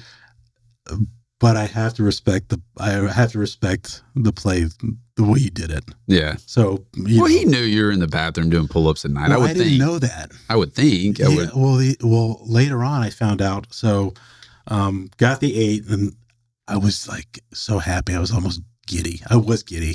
And I was almost jumping up and down, right? Because I knew it was like, oh, all I have to do is a run and I'm done. And he's like, Greene, don't get cocky.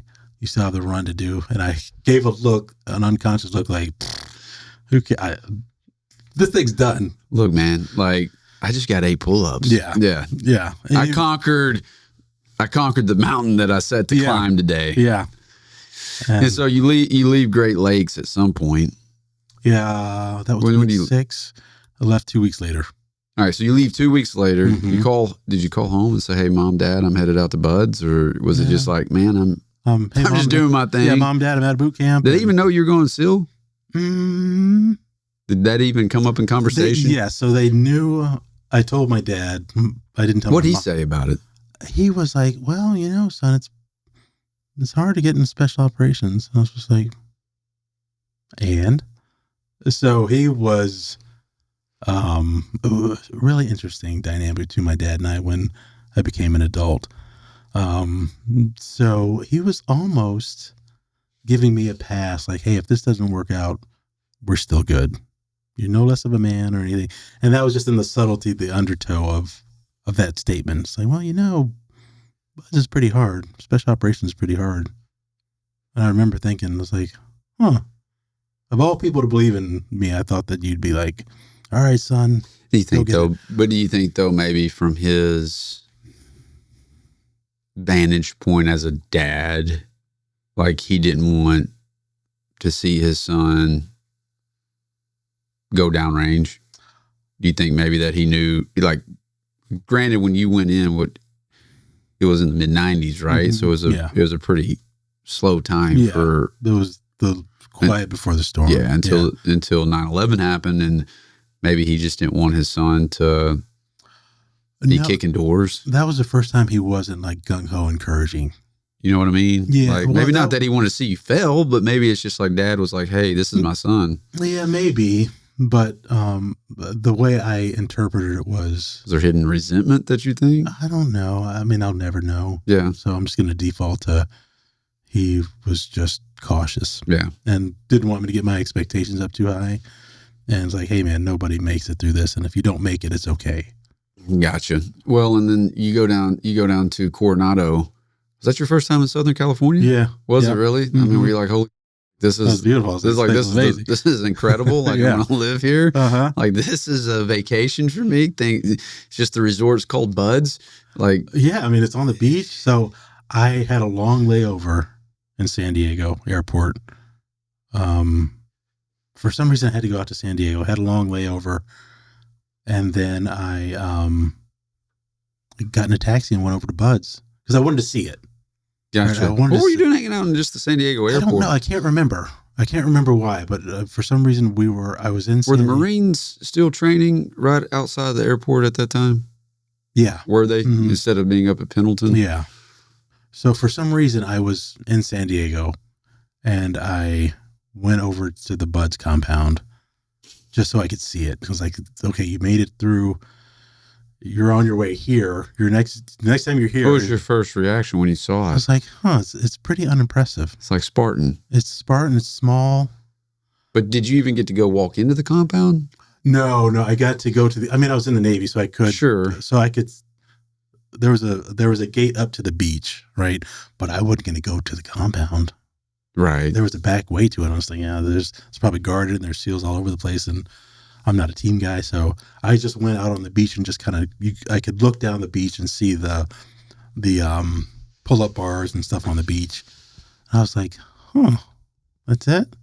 And then I went to the quarterdeck and said, hey, I'm going to be checking in. I just stopped by, and they're like, yeah, okay, whatever. And the whole place was just small and unimpressive. I was like, how can the toughest training in the world be here? I thought it'd be this grand place, right? And where you just had like a vision of. For some reason, I just thought it was going to be bigger. I got you. Yeah, I just thought it was just because it's the toughest in the world, it's got to be the biggest in the world, right? And so I was kind of underwhelmed, which quickly went away as soon as I checked in. What was that experience like? Like when you checked in? So I check in January 2nd of 97. And they put us in what's called the pit. And let's say medical's here. And then they put a bench like right here. And on purpose, they have everybody come out of medical. And we just watch all the horrific injuries from Buds walk through the door. Broken femurs. Some guy fell off. Which in and of itself has to be a mind bend. Yeah. Like, holy cow. Yeah, just horrific injuries. Like, what am I getting myself into? Broken everything, right? Some guy fell off the top of the slide of life. Slide for life. Landed on his feet, popped both hips out of socket. Oh. This dude comes walking out. Just walking out? Or, I mean, he's on crutches. I was like, holy cow, what is he, freaking Iron Man? And I was like, dude, what the hell happened? And he told me. And then the next guy came and was like, yeah, I had the log, the dirty name, and slipped and tore up my knee, and some guy had a tip fib, and then he broken ribs, and some dude broke his back. And this is while you're checking in. This is while I'm checking in. They sit you in front of the pit on purpose. On purpose, and I'm like, nobody makes it. And you never see the class, right? You just see all these. You see all these poor bastards who didn't make it. Did you see anybody ring the bell while you're sitting in the pit? I heard the bell. You heard the bell? Yeah. So then it became real at that point. Yeah, I was just like, and you would see the like this wasn't in the video. It was in the video. You just didn't hear the bell. Yeah. You saw the helmets lined up, and that was kind of scary enough. But then you walk through you check in, you walk through the front door of the compound, and you look off to the right, which is first phase, and you just see green helmet after green helmet. But did that fire you up though? I was respectful of the process. Yeah. Like, okay, this is legit. You're here. It's time to flip the switch. Yeah. And dig deep. Mm-hmm. And it's like, you're here now. And at the same time, I knew that I wasn't ready.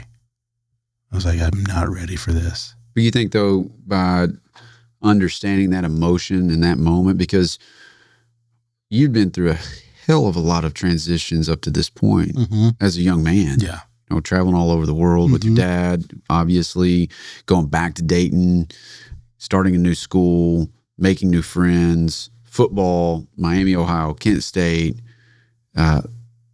being underwhelmed with the academic process, just not your place, being in Blockbuster, to figuring out how to do pull-ups in a bathroom over a toilet. Yeah. Now you're here at Buds, and having that respect for the process, do you not, versus being overconfident about it, do you feel like that might have also played a part Yes, because I was very respectful of where I was. Yeah. Yeah, I was like, First, kind of walking in cocky, saying, Mhm. "Oh, I got this in the bag." Like, no, it was very much, yeah, okay, this is real. yep. I was like, okay, whew. All right. So all these helmets are here. All these guys had the same dream I had. Mm-hmm. All those helmets represented. They're here for the same reason I'm here, to become a Navy SEAL, and they couldn't make it. And then you sit in front of the pit, and then you see the horrific injuries. You're like, good God, how does anybody make it through this thing? And then, Did you make any friends at that point in the pit? Like, did you like look to your left and you look to your right? Because they're seeing the exact same thing you are and say, man, you ready? Like, Yeah. my name's Mark. Like, right now we're teaming up, or was it? the first guy I met, there was a guy named Ryan Dick, Okay. dear friend of mine to this day.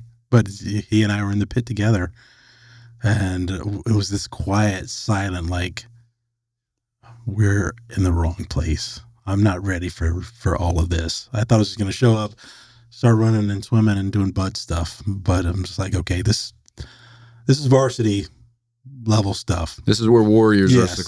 are selected. Yes. And it doesn't have to be big to get there, because Not everybody's getting pads and helmets here, Yeah. boys. yeah. And so he had a certain level of respect for it. I had that same level of respect for it. And once I stepped across that quarterdeck, the option to quit was gone. Mm. Because my dad said, when I first started playing football, 10 years old, Mad River Tomahawks, and he said, hey, son, once you start something, there's no quitting. We finish. I'm like, we don't quit stuff. And I'm nervous, and I'm like, yeah, Pop, whatever. And I get ready to take off, grabs me, comes down to my level, and says, do you know why we don't quit? I was like, no, sir. And he said, because if you're a starter or you're on the bench, you're now part of this team and they rely on you. Yeah. And I was like, so no, Which there's not enough of that type of mentorship in today's world. Mm-hmm.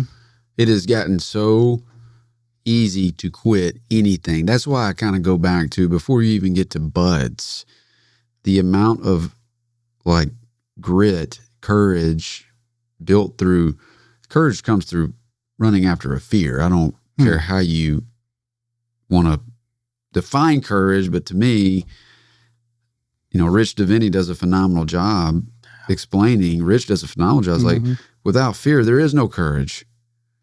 And then when you couple it with having to understand what it means to adapt and to persevere, and then resiliency is born, that's how grit's born. But in today's society, and that's why I kind of go back to the pull-ups thing, is like, a lot of people who would have walked in there, they could have been PT studs, and their pull-ups could have been just, they've been doing pull-ups wrong the entire time. Yeah. And the standard changes on them. They don't know how to adapt. And then they've never experienced failure in their life.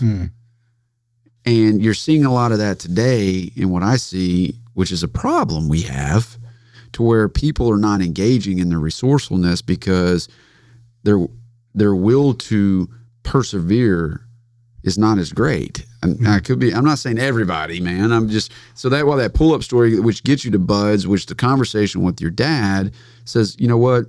We show up when it hurts and we finish no matter what, even if it hurts. Yeah. Because at the end of the day, which is probably what he's saying to you, is that your greatest worth is your self-worth. And you get it from completing things that are hard, in particular, even if you don't want to do them, right? Doesn't mean you got to go back and do them once you're done. Yeah. And so so at that point in time, I mean, it clicked with you, and your dad's voice came back to you in that moment. From when you were 10 years old. Yep. Think about that. That's 15 years previously, because you're 25 at that point, right? 24, 25. And the thing I remember the most is him actually physically grabbing me. And pulling you back and getting down on your level. Yeah. This is the why. Yeah. And once he explained the why, it made sense, right? So then, even now, some days I'll start things just so I can't quit. Yeah, same here. Yeah. And so once I cross the quarterdeck of the compound, quitting, not even an option. You can get hurt. You may not make the times, but as far as giving up on your team and the people that rely on you, that wasn't even an option. So that's one thing taken off the table, which is probably... And I don't want to say this the wrong way, when you got your class and the class was mustered, were you sizing guys up on like, hey, because I know everybody's broken off into height lines and boat crews and all that, but were you at that moment, was it self-preservation mode for Mark, or was it like, hey, how do I pull guys together, Mark? Or did you even know? Like, are you just like, hey, I'm just looking to make it from one meal to the next? No, so I got there a month early on purpose. Okay. So you were there early. Yeah, I got there a month that's early. Smart. So it's like not like you just rolled off the plane and said, oh, it's go time. Right, because I'm like, I'm at a deficit. So why don't I show up a month early, get in shape for what I'm getting ready to get into, so it's not a complete shock of the system, and then I can start off prepared, which was fantastic for me. So I got there a month early and got the rhythm of buds and figured out what the place was about and how to be successful. However, when I had a deficiency, I wouldn't just sit there. I would go up to the instructor and say, hey, I'm not doing well at this. And they'd yell and stuff and go get wet or whatever. It's like, that's great. Are you going to be able to help? And I quickly learned that their job as a buds instructor is to get you through the program if you want to make it through. So yeah, they're developing, like we talked about, their job is to produce a product to the American people that the American public, I should say, that they would be proud of. And I think you told me yesterday, like the first time you hit the Pacific Ocean. Oh. And 52 degrees. what was the air temp? Do you remember? Who cares? Like, you know, yeah, I don't even know. But because if you're getting at 52 degree water and air temp is 60 degrees, I mean that in and of itself is chilly. If you're getting out of 52 degree water, 60 degree waters, and air temp's 80. It's not so bad. Not so bad. Like that's like that's a refreshing. Yeah, I mean, because you're walking around. I mean, granted, they're making you run everywhere. I would assume. I've not been through the process. So this was the first thing in the morning. So probably 7, 8 o'clock in San Diego in January. Still pretty chilly. So you went in the winter. January. So it's not 2nd. Like you were a summer. Yeah, summer guys, man. Easy. But yeah, so I get all settled in, and I'm all checked in. I'm in my green uniform, right? Which means you are now a official bud student who can get wet and participate, and you can now be a full-time participant. So Instructor Hammond said, "Hey, Greene, you look good in your uniform. Go ahead and go get wet and take a swim buddy." First dude I saw, I grab, right, and You remember his name? No, it's just like, man, let's go. Yeah. And he was a little bit, I was scared, but he was like more scared than I was. But I was just happy to be there, right? So right. I go in and jump in the Pacific Ocean. How old was before you get to that place? Like your class, what was the average age? I don't know. We had like the average age of graduate. We had several 18-year-olds. Really? 18, 19-year-olds. And I was kind of the old guy at 25. That's what I'm saying. Like, your maturity is an advantage at that point. Yeah, because I had gone through the ups and downs of failure and life to where... A lot of times this is the first thing they're experiencing. Yeah, and so... Away from home. Yeah, so I had that built-in resilience where, hey, they're just yelling at you. Nobody's ever died from getting yelled at. I got yelled at as a kid. Right. So I could filter out a lot of the things with age that I didn't have to pay attention to. It was just white noise in the background. Mm-hmm. However, the performance side of it was not. That is a egalitarian. You have to perform to this standard, and there's no gray area. Yeah. The time's the time. It is what it is. It is what it is. Right? Now, you be the greatest guy in the world. You don't make that time. Time to go. Yeah. This program's not for you if you can't make the times, right? So Instructor Hammond has us get in the water, takes my breath away, and then I lay down in the water, pins and needles. Oh my God, bless California. What happened to the warm and sunny waters of the Pacific? Because I didn't research it. And get out of the water, happy actually, because I finished my first thing. I'm here. And the guy next to me said, "Hey, Mark, you take care. I hope you make it. I'm out." Just quit like that. Just like that. First day in greens. It was both of our first day in greens. And he went and rang the bell. Yep. Man, it says something about someone to volunteer for this job. Mm-hmm. I mean, and then for someone to progress through the pipeline or through buds. So as you're going through, Hell Week is always something that people like to talk about, mm-hmm. like to hear about, but like your experience, you enjoyed it. Yeah, because one, I understood. I got to the point of understanding. This place was explained to me in a way that I understood. So then I could compartmentalize it and break it up into little chunks I could manage. Right. So, but I had a lot of support. The instructor staff, they just gravitate towards people who want to be there and give maximum effort. Were you like cleaning teammates' gear? Was it just you're giving maximum effort? That was it. Like Greene's putting out as much. I mean, like this guy is not sandbagging. Right. Like this guy's putting out. Mm-hmm. So naturally they were wanting to see you win. Right. So, and you're a big guy. So like, I mean, you're a part of probably the tallest boat crew that's out there. Yeah, we're boat crew one. Because most of, I guess, SEALs are like short guys like me. 5'8", 5'9", average height. It's like a factory. 5'8", 5'9", 165 pounds, dark hair, dark eyes. It's like when they just manufacture this dude. But yeah, I was an anomaly on just about every level. And but I would just hound the instructors on. I would say, "Hey, instructor, I'm not doing great running. How can I get better at running?" Well, I got just what you need, right? Or I'm not doing great in push-ups. How do I get better?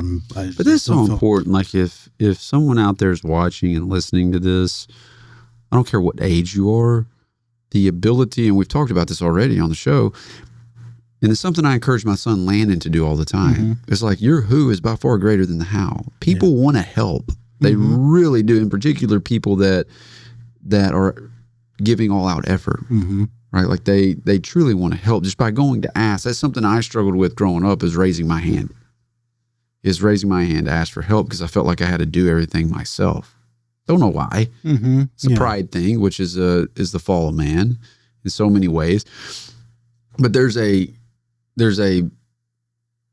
part in your book that you write about, and I can't remember, and it might have been during Hell Week, to where you had won a race. You won a boat race. Your crew won a boat race, and they had promised you like to get a micro nap. Yeah. Which is like worth its weight in gold. Mm-hmm. You've been up for so long and you're malnourished, the whole 9 yards. So you win it, but they somewhat flipped it around on you, but you stood up for your team. So mad. And you put your foot down. Yeah. So I had a heat injury early on. Instructor staff got in trouble because, hey, weren't you? Because even though Bud's like a heat injury, meaning like you're dehydrated. No, I had not a heat stroke, but heat exhaustion. Gotcha. And I was close to heat stroke. And they're supposed to give you water at certain intervals and stuff. Right. Even though it's chaotic and stuff, there's a structure. It's backfilled with safety. Right. It's a very safe environment. So, hey, how does this very healthy young man have almost heat exhaustion? Oh, it's because he was dehydrated. You guys weren't giving him plenty to drink. Structure staff gets in trouble. And I was in a bad spot. I finished the run, but then I just kind of collapsed and I was just sitting down. And you're not supposed to sit down at Bud's, right? So I've just kind of collapsed and sit down, and the instructor staff comes over, and they're yelling. I can tell I'm getting yelled at, but I could not understand English. So, and I just remember this tear came out of my left eye because I knew something was wrong, and I'm getting yelled at, and I can't understand English, and I'm disoriented and stuff. So, it just sound like a Charlie Brown episode, like womp womp womp womp womp womp. Mm-hmm. Yeah, I was like, I know they're saying English. I know they're speaking to me because they're very pissed off and aggressive, and nobody else is around but me sitting down. But the scariest thing is to not understand English. And so they rushed me into the doctor's office, and people fake injuries all the time. Yeah, a faux injury. Yeah, so instead of getting the under the tongue thermometer, I got the lie detector. No, I got the anal version. Yeah, the lie detector. Yeah. So to where someone would say like, "I'm good.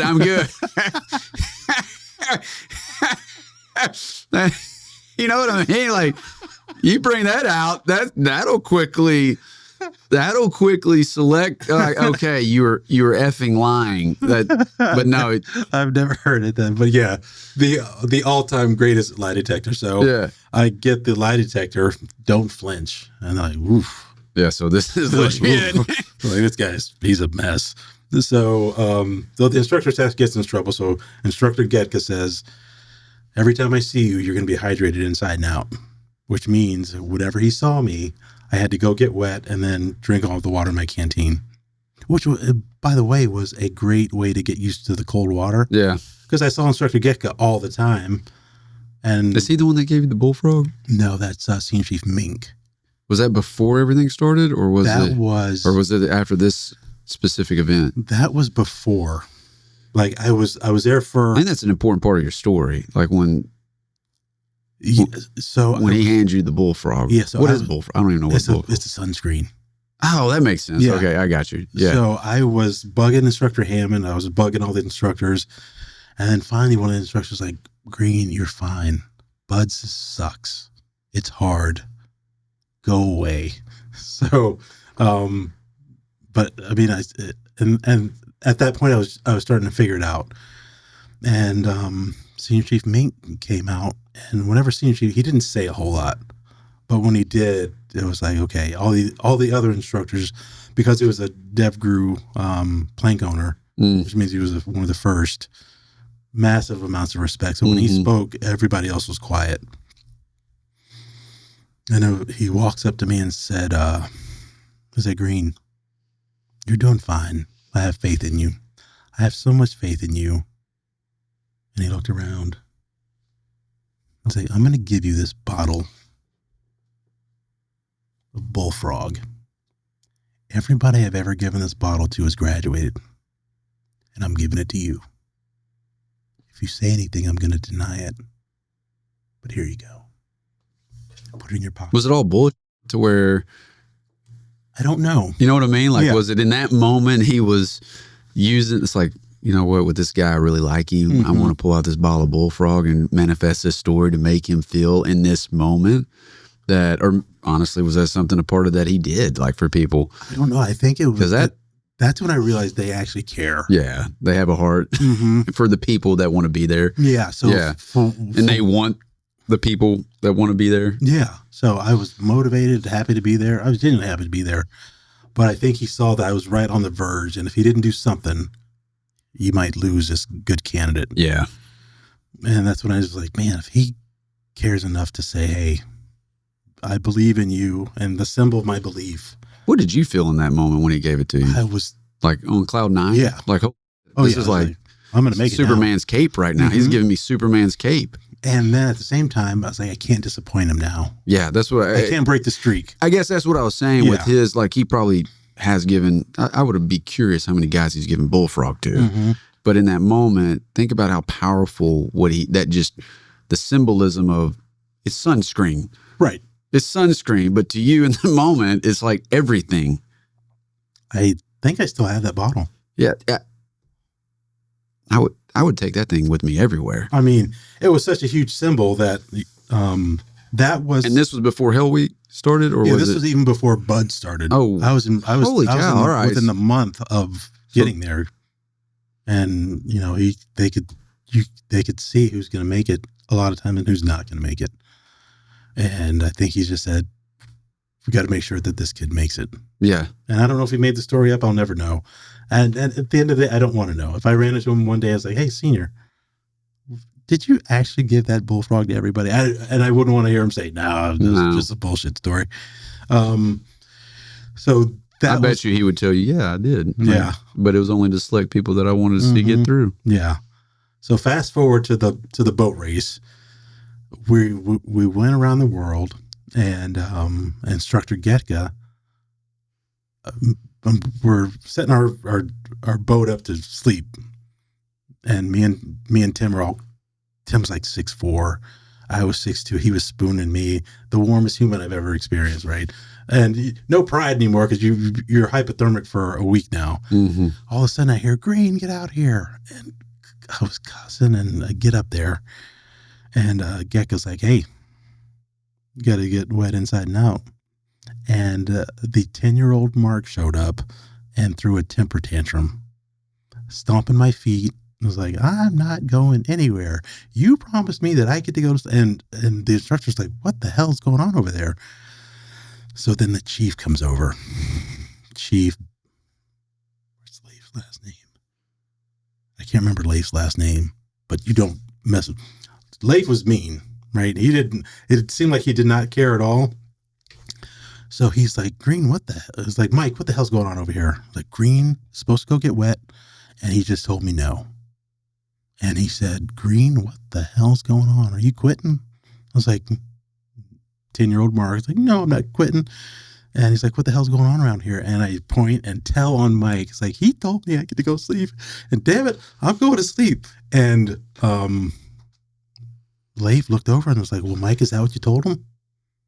And Mike's like, well, yes, senior, that's what I told him. I'm like, well, Greene, get your ass back in your bed. And he had told Mike, he's like, hey, we're SEALs, man. We keep our word around here. Mm. And then, like, that moment was even more profound than the Senior Chief Mink moment, because in the midst of all this chaos, you're supposed to go around the world and be the country's tip of the spear, right? Their sledgehammer to take away bad guys. And at the center of it is this moral compass that says we have to behave in a certain way. Even though we're unconventional, we have to have a baseline and a core that stands for something. And keeping your word is that thing. And he sent me away to go sleep because Mike gave me his word, and the SEAL team, you keep your word. That's powerful. Mm-hmm. As you progress through BUD/S and you move from phase to phase, I would imagine you get through Hell Week, it had to feel good. They give you some time to recover, not a ton, because you're completely exhausted. You got to replenish calories. Your body's broke. But there's no time to waste. So as you progress, through the phases, is phase 2 harder than phase 1? It's hard in a different way. So the first phase is just the physical fitness. All you're doing is physical stuff. Second phase, they're preparing you for becoming a diver, a combat diver. Did that scare you at all? Like, no? It was something that excited you? Just it was just part of it. Yeah. It's what SEALs do. Yeah. So I, before I joined the Navy, I got PADI certified. Oh, okay. Yeah. That's why I was asking. Yeah. So I knew that was. Explain PADI certified. It's just the basic certification to become a diver. Yeah. And so that's why I was asking, is like, you make it because from what I understand, just from, fellow friends just talking about it, is like that phase in and of itself to some is harder than the first phase. It's because it's different. It's different, and it's got its own Hell Week in there. Yeah. It's called pool comp. So you're setting yourself up to pass the Hell Week of second phase, which is pool comp. And it's an incredible 20-minute stress test, 20 to 30-minute stress test. It's just one test? Well, multiple tests. It's multiple hits from a test. Gotcha. And you're instead of doing 5 or 6 physical evolutions a day, you're just down to 1. And then you're in the classroom learning about dive physics and learning how to be a diver and all the safety stuff. And then you have to earn your Draeger, your rebreather. So they put you on the conventional bubbles, the tanks, and you really just have to be comfortable in the water with the tanks on. And then they put you through this pool comp.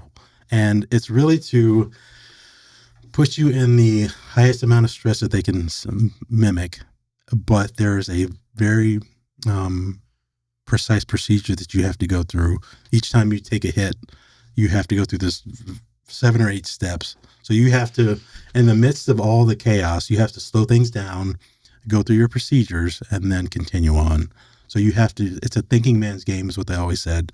So instead of panicking when you could take a hit or whatever, you have to recover, reorient yourself, slow down enough to go through all your procedures that you're supposed to go through, and then you continue on, and then hit after hit after hit, and then they have what's called the whammy knot, and it's an unbreakable knot, and so you're running out of air, right? Because this could take minutes, and you're on a breath hold to recover and try to get the knot out of the rig. And once you can't get it, you have to put the rig down and lay it in a certain way as you're running out of air, and then go through all these other procedures and then go to the surface. So, I mean, it's 20 minutes. And even though it's not like violent or anything, you have to think under extreme amounts of pressure. You're running out of air, you're underwater, and lots of people don't pass. But it's a great test to move forward. So you have all the physical attributes of first phase, Hell Week. So mentally and physically, you're able to progress. And then you move on to second phase, to the thinking man's part, and you're up to par on that piece. And then you move on to third phase, which is they call it the demo arms phase, but it's really the safety phase, where you have to handle demo safely. You have to be able to shoot downrange and go through those procedures safely. You have to learn how to rig up explosives safely. So they put you on an island in situations where you have to put everything together, but you also have to keep yourself alive and go through the procedures and be safe. And so and for the last month of it, you're out on the island. On San Clemente Island. And, you know, nobody can hear you scream out there. And it gets real spicy out there, but it's all for a purpose, you know, and they're getting ready to send you out to the NSW real world, and they have to equip you to be ready for that environment, which it does, which Buds does that. When you graduated, what kind of feeling was that? And was your family out there for it? Yeah, family came out. That's great. You know, the junior class gives a shout out to the senior class. And I remember when they called it the Hooyah class. The red helmets were getting ready to graduate, and the green helmets who were just showing up, you know, they pay respect to the senior class. Does it go green, blue, red? Green, blue, red. First phase is green, blue for dive water. Are you wearing blue shirts, or are you wearing tan shirts? Just blue helmet. Blue helmet. Yeah. Gotcha. So that signifies what phase you're in. Gotcha. So I just remember, I remember being a green helmet, looking at the red helmet guys, and it's like, those bastards are so lucky they're done with all this shit. Did you look up to them though? You're like, man, those guys have been. Yeah, absolutely, tons of respect. But now looking back, I saw the green helmets, and I was like, the guys who make it, it's going to be a great journey.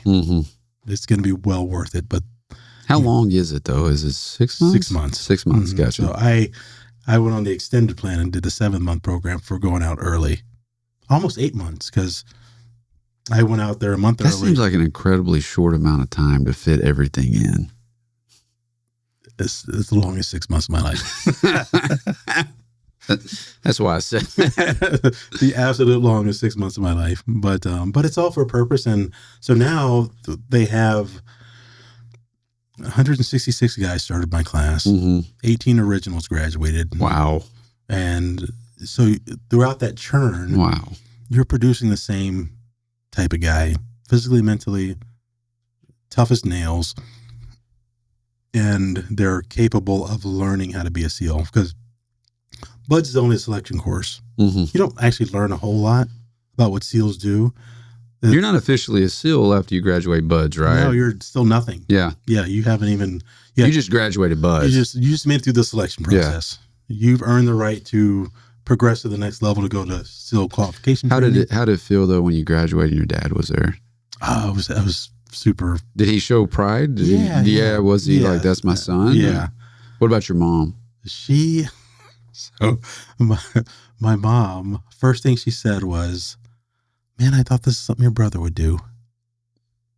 I'm like, "Bitch." I was like, well, I'm glad you did it, Mark. Congrats. Yeah, it was. No, I don't think she ever said Congratulations. Yeah, and she's just confused, genuinely confused. Like, man, I thought this was something your brother would do, and not you. And I was like, yeah. And so, well, so after graduation, at that point, though, are you assigned to SEAL team, or is it? Yes. So you get your orders on the island. Yeah. So they say, hey, you're going to SEAL Team 5. And so I went to SEAL Team 5, got married the next day after Buds. Wouldn't recommend like the next day. The next day. After Buds. Would not recommend that. But did it. And that's when, from the time I showed up. How long were you dating your wife at the time? Since 93. Oh, my goodness. So it was a long-term relationship. Yeah. We'd been together for a while. Yes. So this was going back to college? Mm-hmm. Yeah. Yeah. Did you meet her at? I met her at college. Met her at Miami of Ohio or Kent State? She went to USC. She went to University of Cincinnati. Okay. I went to Miami, about 45 minutes apart. Gotcha. Yeah. And so as you went through boot at Great Lakes and then you went to Coronado in Southern California, she moved out there with you? No, she was going to graduate school. She was so she was still long distance while you're going through all of this, which was good. I was about to say that part was good because I could just concentrate on the 16-hour days of because guys that show up that are married, they can live off. Yeah, but I mean that's a lot. So few of them make it. I mean, so few of anybody makes it. But your wife seeing you suffer and you're up at all hours and your body's just a wreck, and then you have to go home and be a dad or a husband. I mean, like limit your options, narrow your focus. Yeah, it's just like, look, she was back in Ohio. I could focus on what I'm doing in California. Well, did you propose to her over the phone? Like, what was that? Or was it kind of one of those things like, hey, after Buzz, we're getting married? Well, I mean, I never actually asked. Y'all just got married? Yeah. She just showed up and it's like. So like, hey, we're doing this thing. I just graduated Buds. Oh, I didn't say that. She tried to marry me in middle of, was it first phase? At the end of first phase? She brought her sister and her brother-in-law, my brother-in-law out. And she's like, yeah, we're here for the wedding. I was like, who's getting married? And my ex was like, well, we're getting married. I was like, I'm not getting married to anybody. I have 4 more months of this shit to go through. And the last thing I need to do is like lose focus. And hey, instead of focusing on this thing that requires all my time and attention, then bring this into the mix. I was like, yeah, we're not getting married. All right. So let me get this straight. Mm-hmm. As you're going through all of this, the hardest training in the world. Yeah. All right. You make it through 6 months. Mm-hmm. You graduate. Next day, you're married. Yep. And then what? Then I go to jump school. So that's what I'm saying, because it's not like you're at home in an office. Right. So she comes to Southern California for their wedding and then goes back to Ohio. Okay, that's what I'm wanting to kind of get straight. So y'all get married in Southern Cal. Yep. She goes back to Ohio. Mm-hmm. You go to jump school. Yep. When's the next time you see each other? I think I saw her the second week of jump school. Okay. We had a long weekend and made the trip, and then we moved into housing. When was that? October of 97. Then my daughter showed up 9 months later.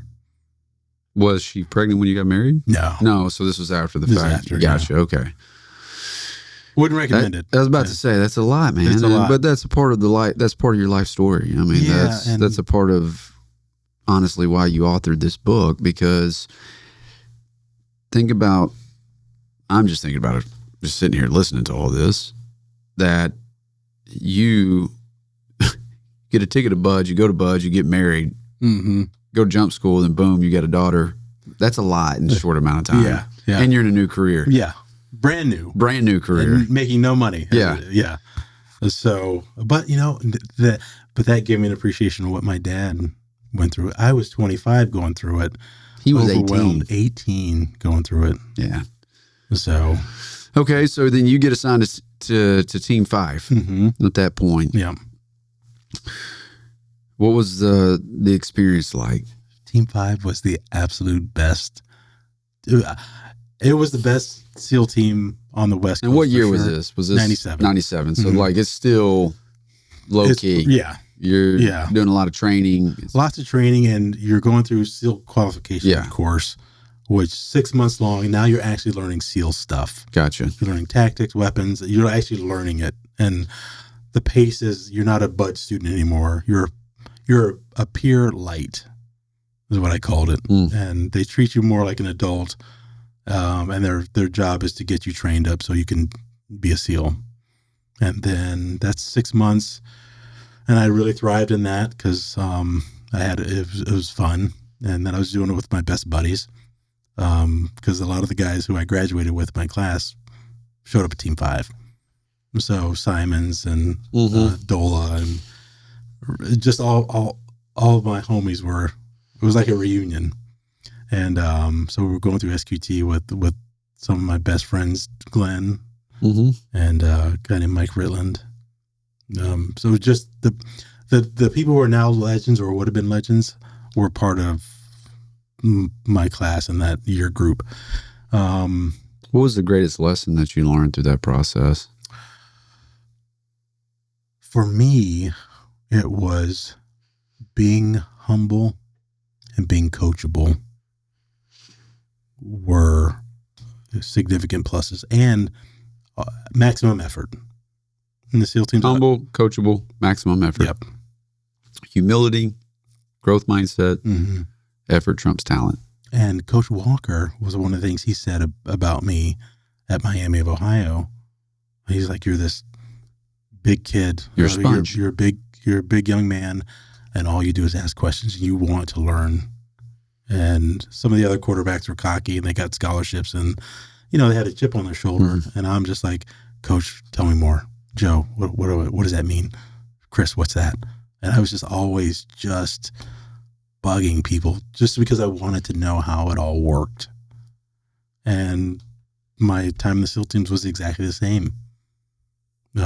Sniper school was the same way. And I was just curious. I just wanted to, because I wanted to achieve a level of excellence. I knew what that took. That took a degree of humility, because you have to say to yourself, I'm no good at this, or I have not achieved a level of expertise.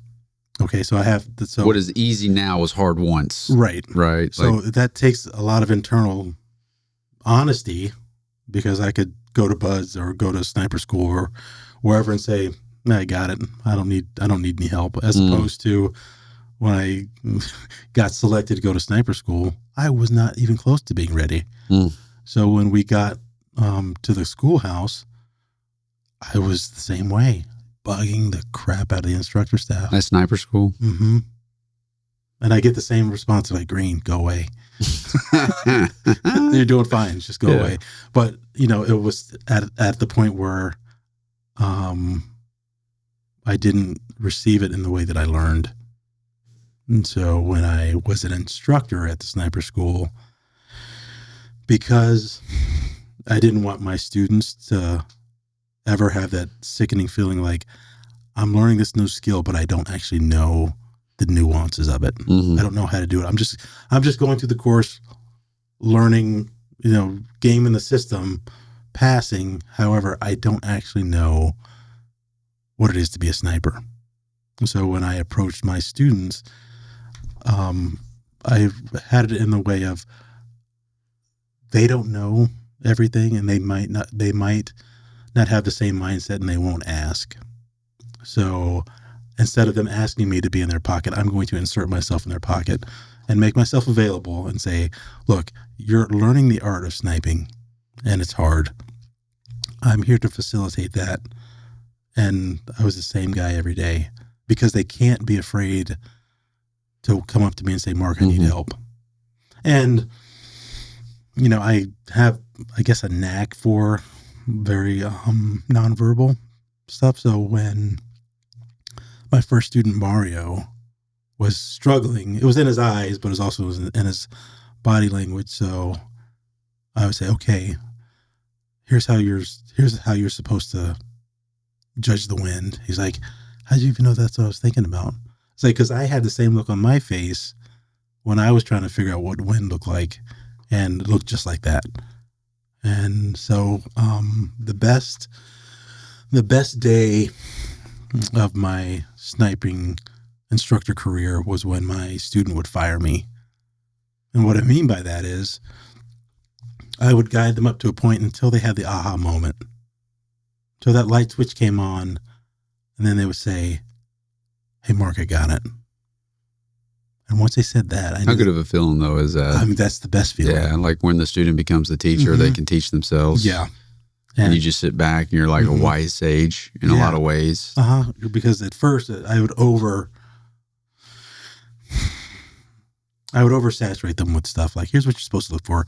And then I realized it's too much. Give them the confused brain starts shutting down. Yeah, give them breadcrumbs. If they look like they're confused on something, hone in on that. Confirm that's what it is.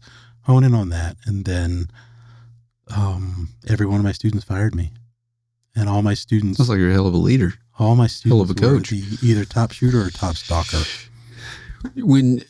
So 97, 98... Were you West Coast the entire time that time? Yeah, so my first tour was West Coast. Was West Coast? Yeah. When was your first deployment? First deployment was in 99. Where was that? SEAL Team 5 to Pacific Theater.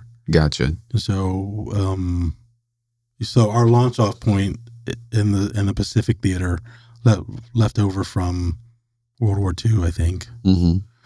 We would go to the Pacific and stage out of the Philippines or wherever the hot spot was. We have a launch off point from our unit, and then if something was going on throughout the Pacific Theater, we would get tasked to operate on that mission and then come back and reset. And that's how our deployments So in that worked. first deployment for you, like when you were getting the nod to deploy, which there's a workup right before you deploy, how did that conversation go with your wife? It was... Did she already expect it? Like it was one of those things? Well, she was very shocked that there were 6-month deployments. And I was like, well, I mean, I knew there were 6-month deployments and I told you about it. And I don't know if it was selective amnesia or not, but the realization that I'm going to be gone for 6 months at a time really caused some distress. I was like, look, this is the job. But how I tried to balance it was I would maximum effort at work, and then instead of staying on Friday and doing Frogman Friday and joining the keg on the compound, having some drinks, I would go home and spend some quality time. Yeah. So you're in the Pacific Theater. And you're new, predominantly, like for the most part, right? Yep. Like I'm a new guy. You're a new guy. Are you just at that point like a shadow in a lot of ways, or are you? Yeah, but because I was so curious, I was given a lot more responsibility at a young age. Gotcha. And I was 26, 27. So I wasn't the 18-year-old kid. So I understood how things worked. Is that when you started kind of becoming curious on becoming an officer? No. So because I didn't accomplish the goal of graduating college, it was always just have a limiting belief that was out there. It was always bugging me that I didn't finish. Gotcha. So I was always had the intention of finishing. I just needed to figure out a way to get that done while on active duty. So the opportunity came up. So my first platoon was picture perfect as far as the dynamics of leadership goes. My OIC was a former enlisted guy, so he got it. He got it. He understood how the officer side works, but he also understood how the officer to enlisted side is supposed to work. And that was our template. Our chief did his job, LPO did his job, the little team guys did their job, and it ran very smoothly. My second platoon, the leadership dynamics were much different, and it did not run as smoothly as as my first one. And a lot of things lined up to where they upped the age waiver for becoming an officer from 31 to 37. That now made me eligible. And then all I needed to do was complete 10 hours, my final 10 hours to get my bachelor's degree. So once I saw that opportunity show up, I immediately enrolled in class and then started setting the stage for becoming an officer. But I had to have, the first thing was I had to have my degree done. And so I busted my butt and graduated in September, I think, of the following year. And then I submitted for my officer candidate package. In that time frame, though, like, didn't you lose a really good friend? Yeah. Like, was it at a training exercise or was it? He was at jump school, free jump ball. school. Was it in California? Yeah, or was Lake Elsinore. Okay. And was this before you deployed or after? I'm trying to put the timeline events together. So you came back. We came back, finished sniper school, which is 10 weeks. And then we were supposed to have downtime, but the free fall billet that he got selected for was rare, and he got selected for it and wanted to go. And we were all, the wives were tight, he and I were tight, and he came over on Sunday, and we'd have dinner on Sundays, and he came over on Sunday and just like, man, Mark, I'm tired. Work up, deployment, sniper school, and now I'm off to jump school. And he'd already missed a couple of days. And I just remember my mind was like, well, hey, you're the golden child around here. If a billet comes up again, you're going to get it. But that's just not how Mike was wired. So he packed up his stuff and left on Sunday. He's like, I'll see you this weekend. And he died on Tuesday or Wednesday, whatever July 12th was. Is that the bracelet that you wear? Yeah. Whatever July 12th, 1999 is. July 12th, was that your 2000. First, like, really, like team-wise, yes. Yeah. I lost my grandfather back in 1984 in 6th grade, the one I was a shadow for. And so that was my first loss. But losing Mike was devastating in and of itself, but how we had to deceive his wife so the Navy did it the proper way. That's what's still haunts me to this day. And so they gather us all in the compound, and we know something's wrong because everybody get out here right now. And they said we had a death today, and Mike Bearden has passed away. And I just froze in shock and horror and grief all at the same time. And then everybody scatters. And Matt's uncle, Tom, walks up to me. XO walks up to you. You're usually in trouble. XO walks up to me and said, okay, Mark, you have to go pick up Mike's wife and baby son from the hospital. You can't tell her that Michael's dead. Like she just had their son? 2000, I think it was a year and a half. Our kids were born right around the same time. What was she doing at the hospital? Is that where she worked or something? The baby was sick. Baby was sick. Gotcha. Yeah. And she was just happened to be at the hospital. Car broke down. Gotcha. And she couldn't get back. So he said, Mike's wife is stuck at the hospital. I need you to pack up your stuff. But you can't say anything. You can't say anything. Go pick her up and drop her off at home. It's making my toes curl, man. Yeah, it's like you can't say a word. So I'm driving her home, and she's talking about the plans they're going to have this weekend, and he's having a good time, and I have to laugh and smile at all the right moments and then drop her off. Knowing the whole time she's never going to see her husband again. Their son's never going to see their dad again. And so we finished that. And then Commander XO, Master Chief, and Chaplain go to the house. And the way she told it was she opens the door. It's like, what are you guys doing here? All dressed up. And then it hit her. And then they told her Michael had passed. And first thing she said, well, when did this happen? And he's like, happened this morning. First jump this morning. And she put the timing together. And as soon as I walked in the door, it was the thought, the venom in her eyes was, you motherfucker, you knew he was dead. And you drove me home and didn't say a word. And I'll never forget the look in her eyes. Like, I'll never forget that. And I was trapped. Right. They'd given me the mission to do this. I guess it's a horrible mission to do. And I did it.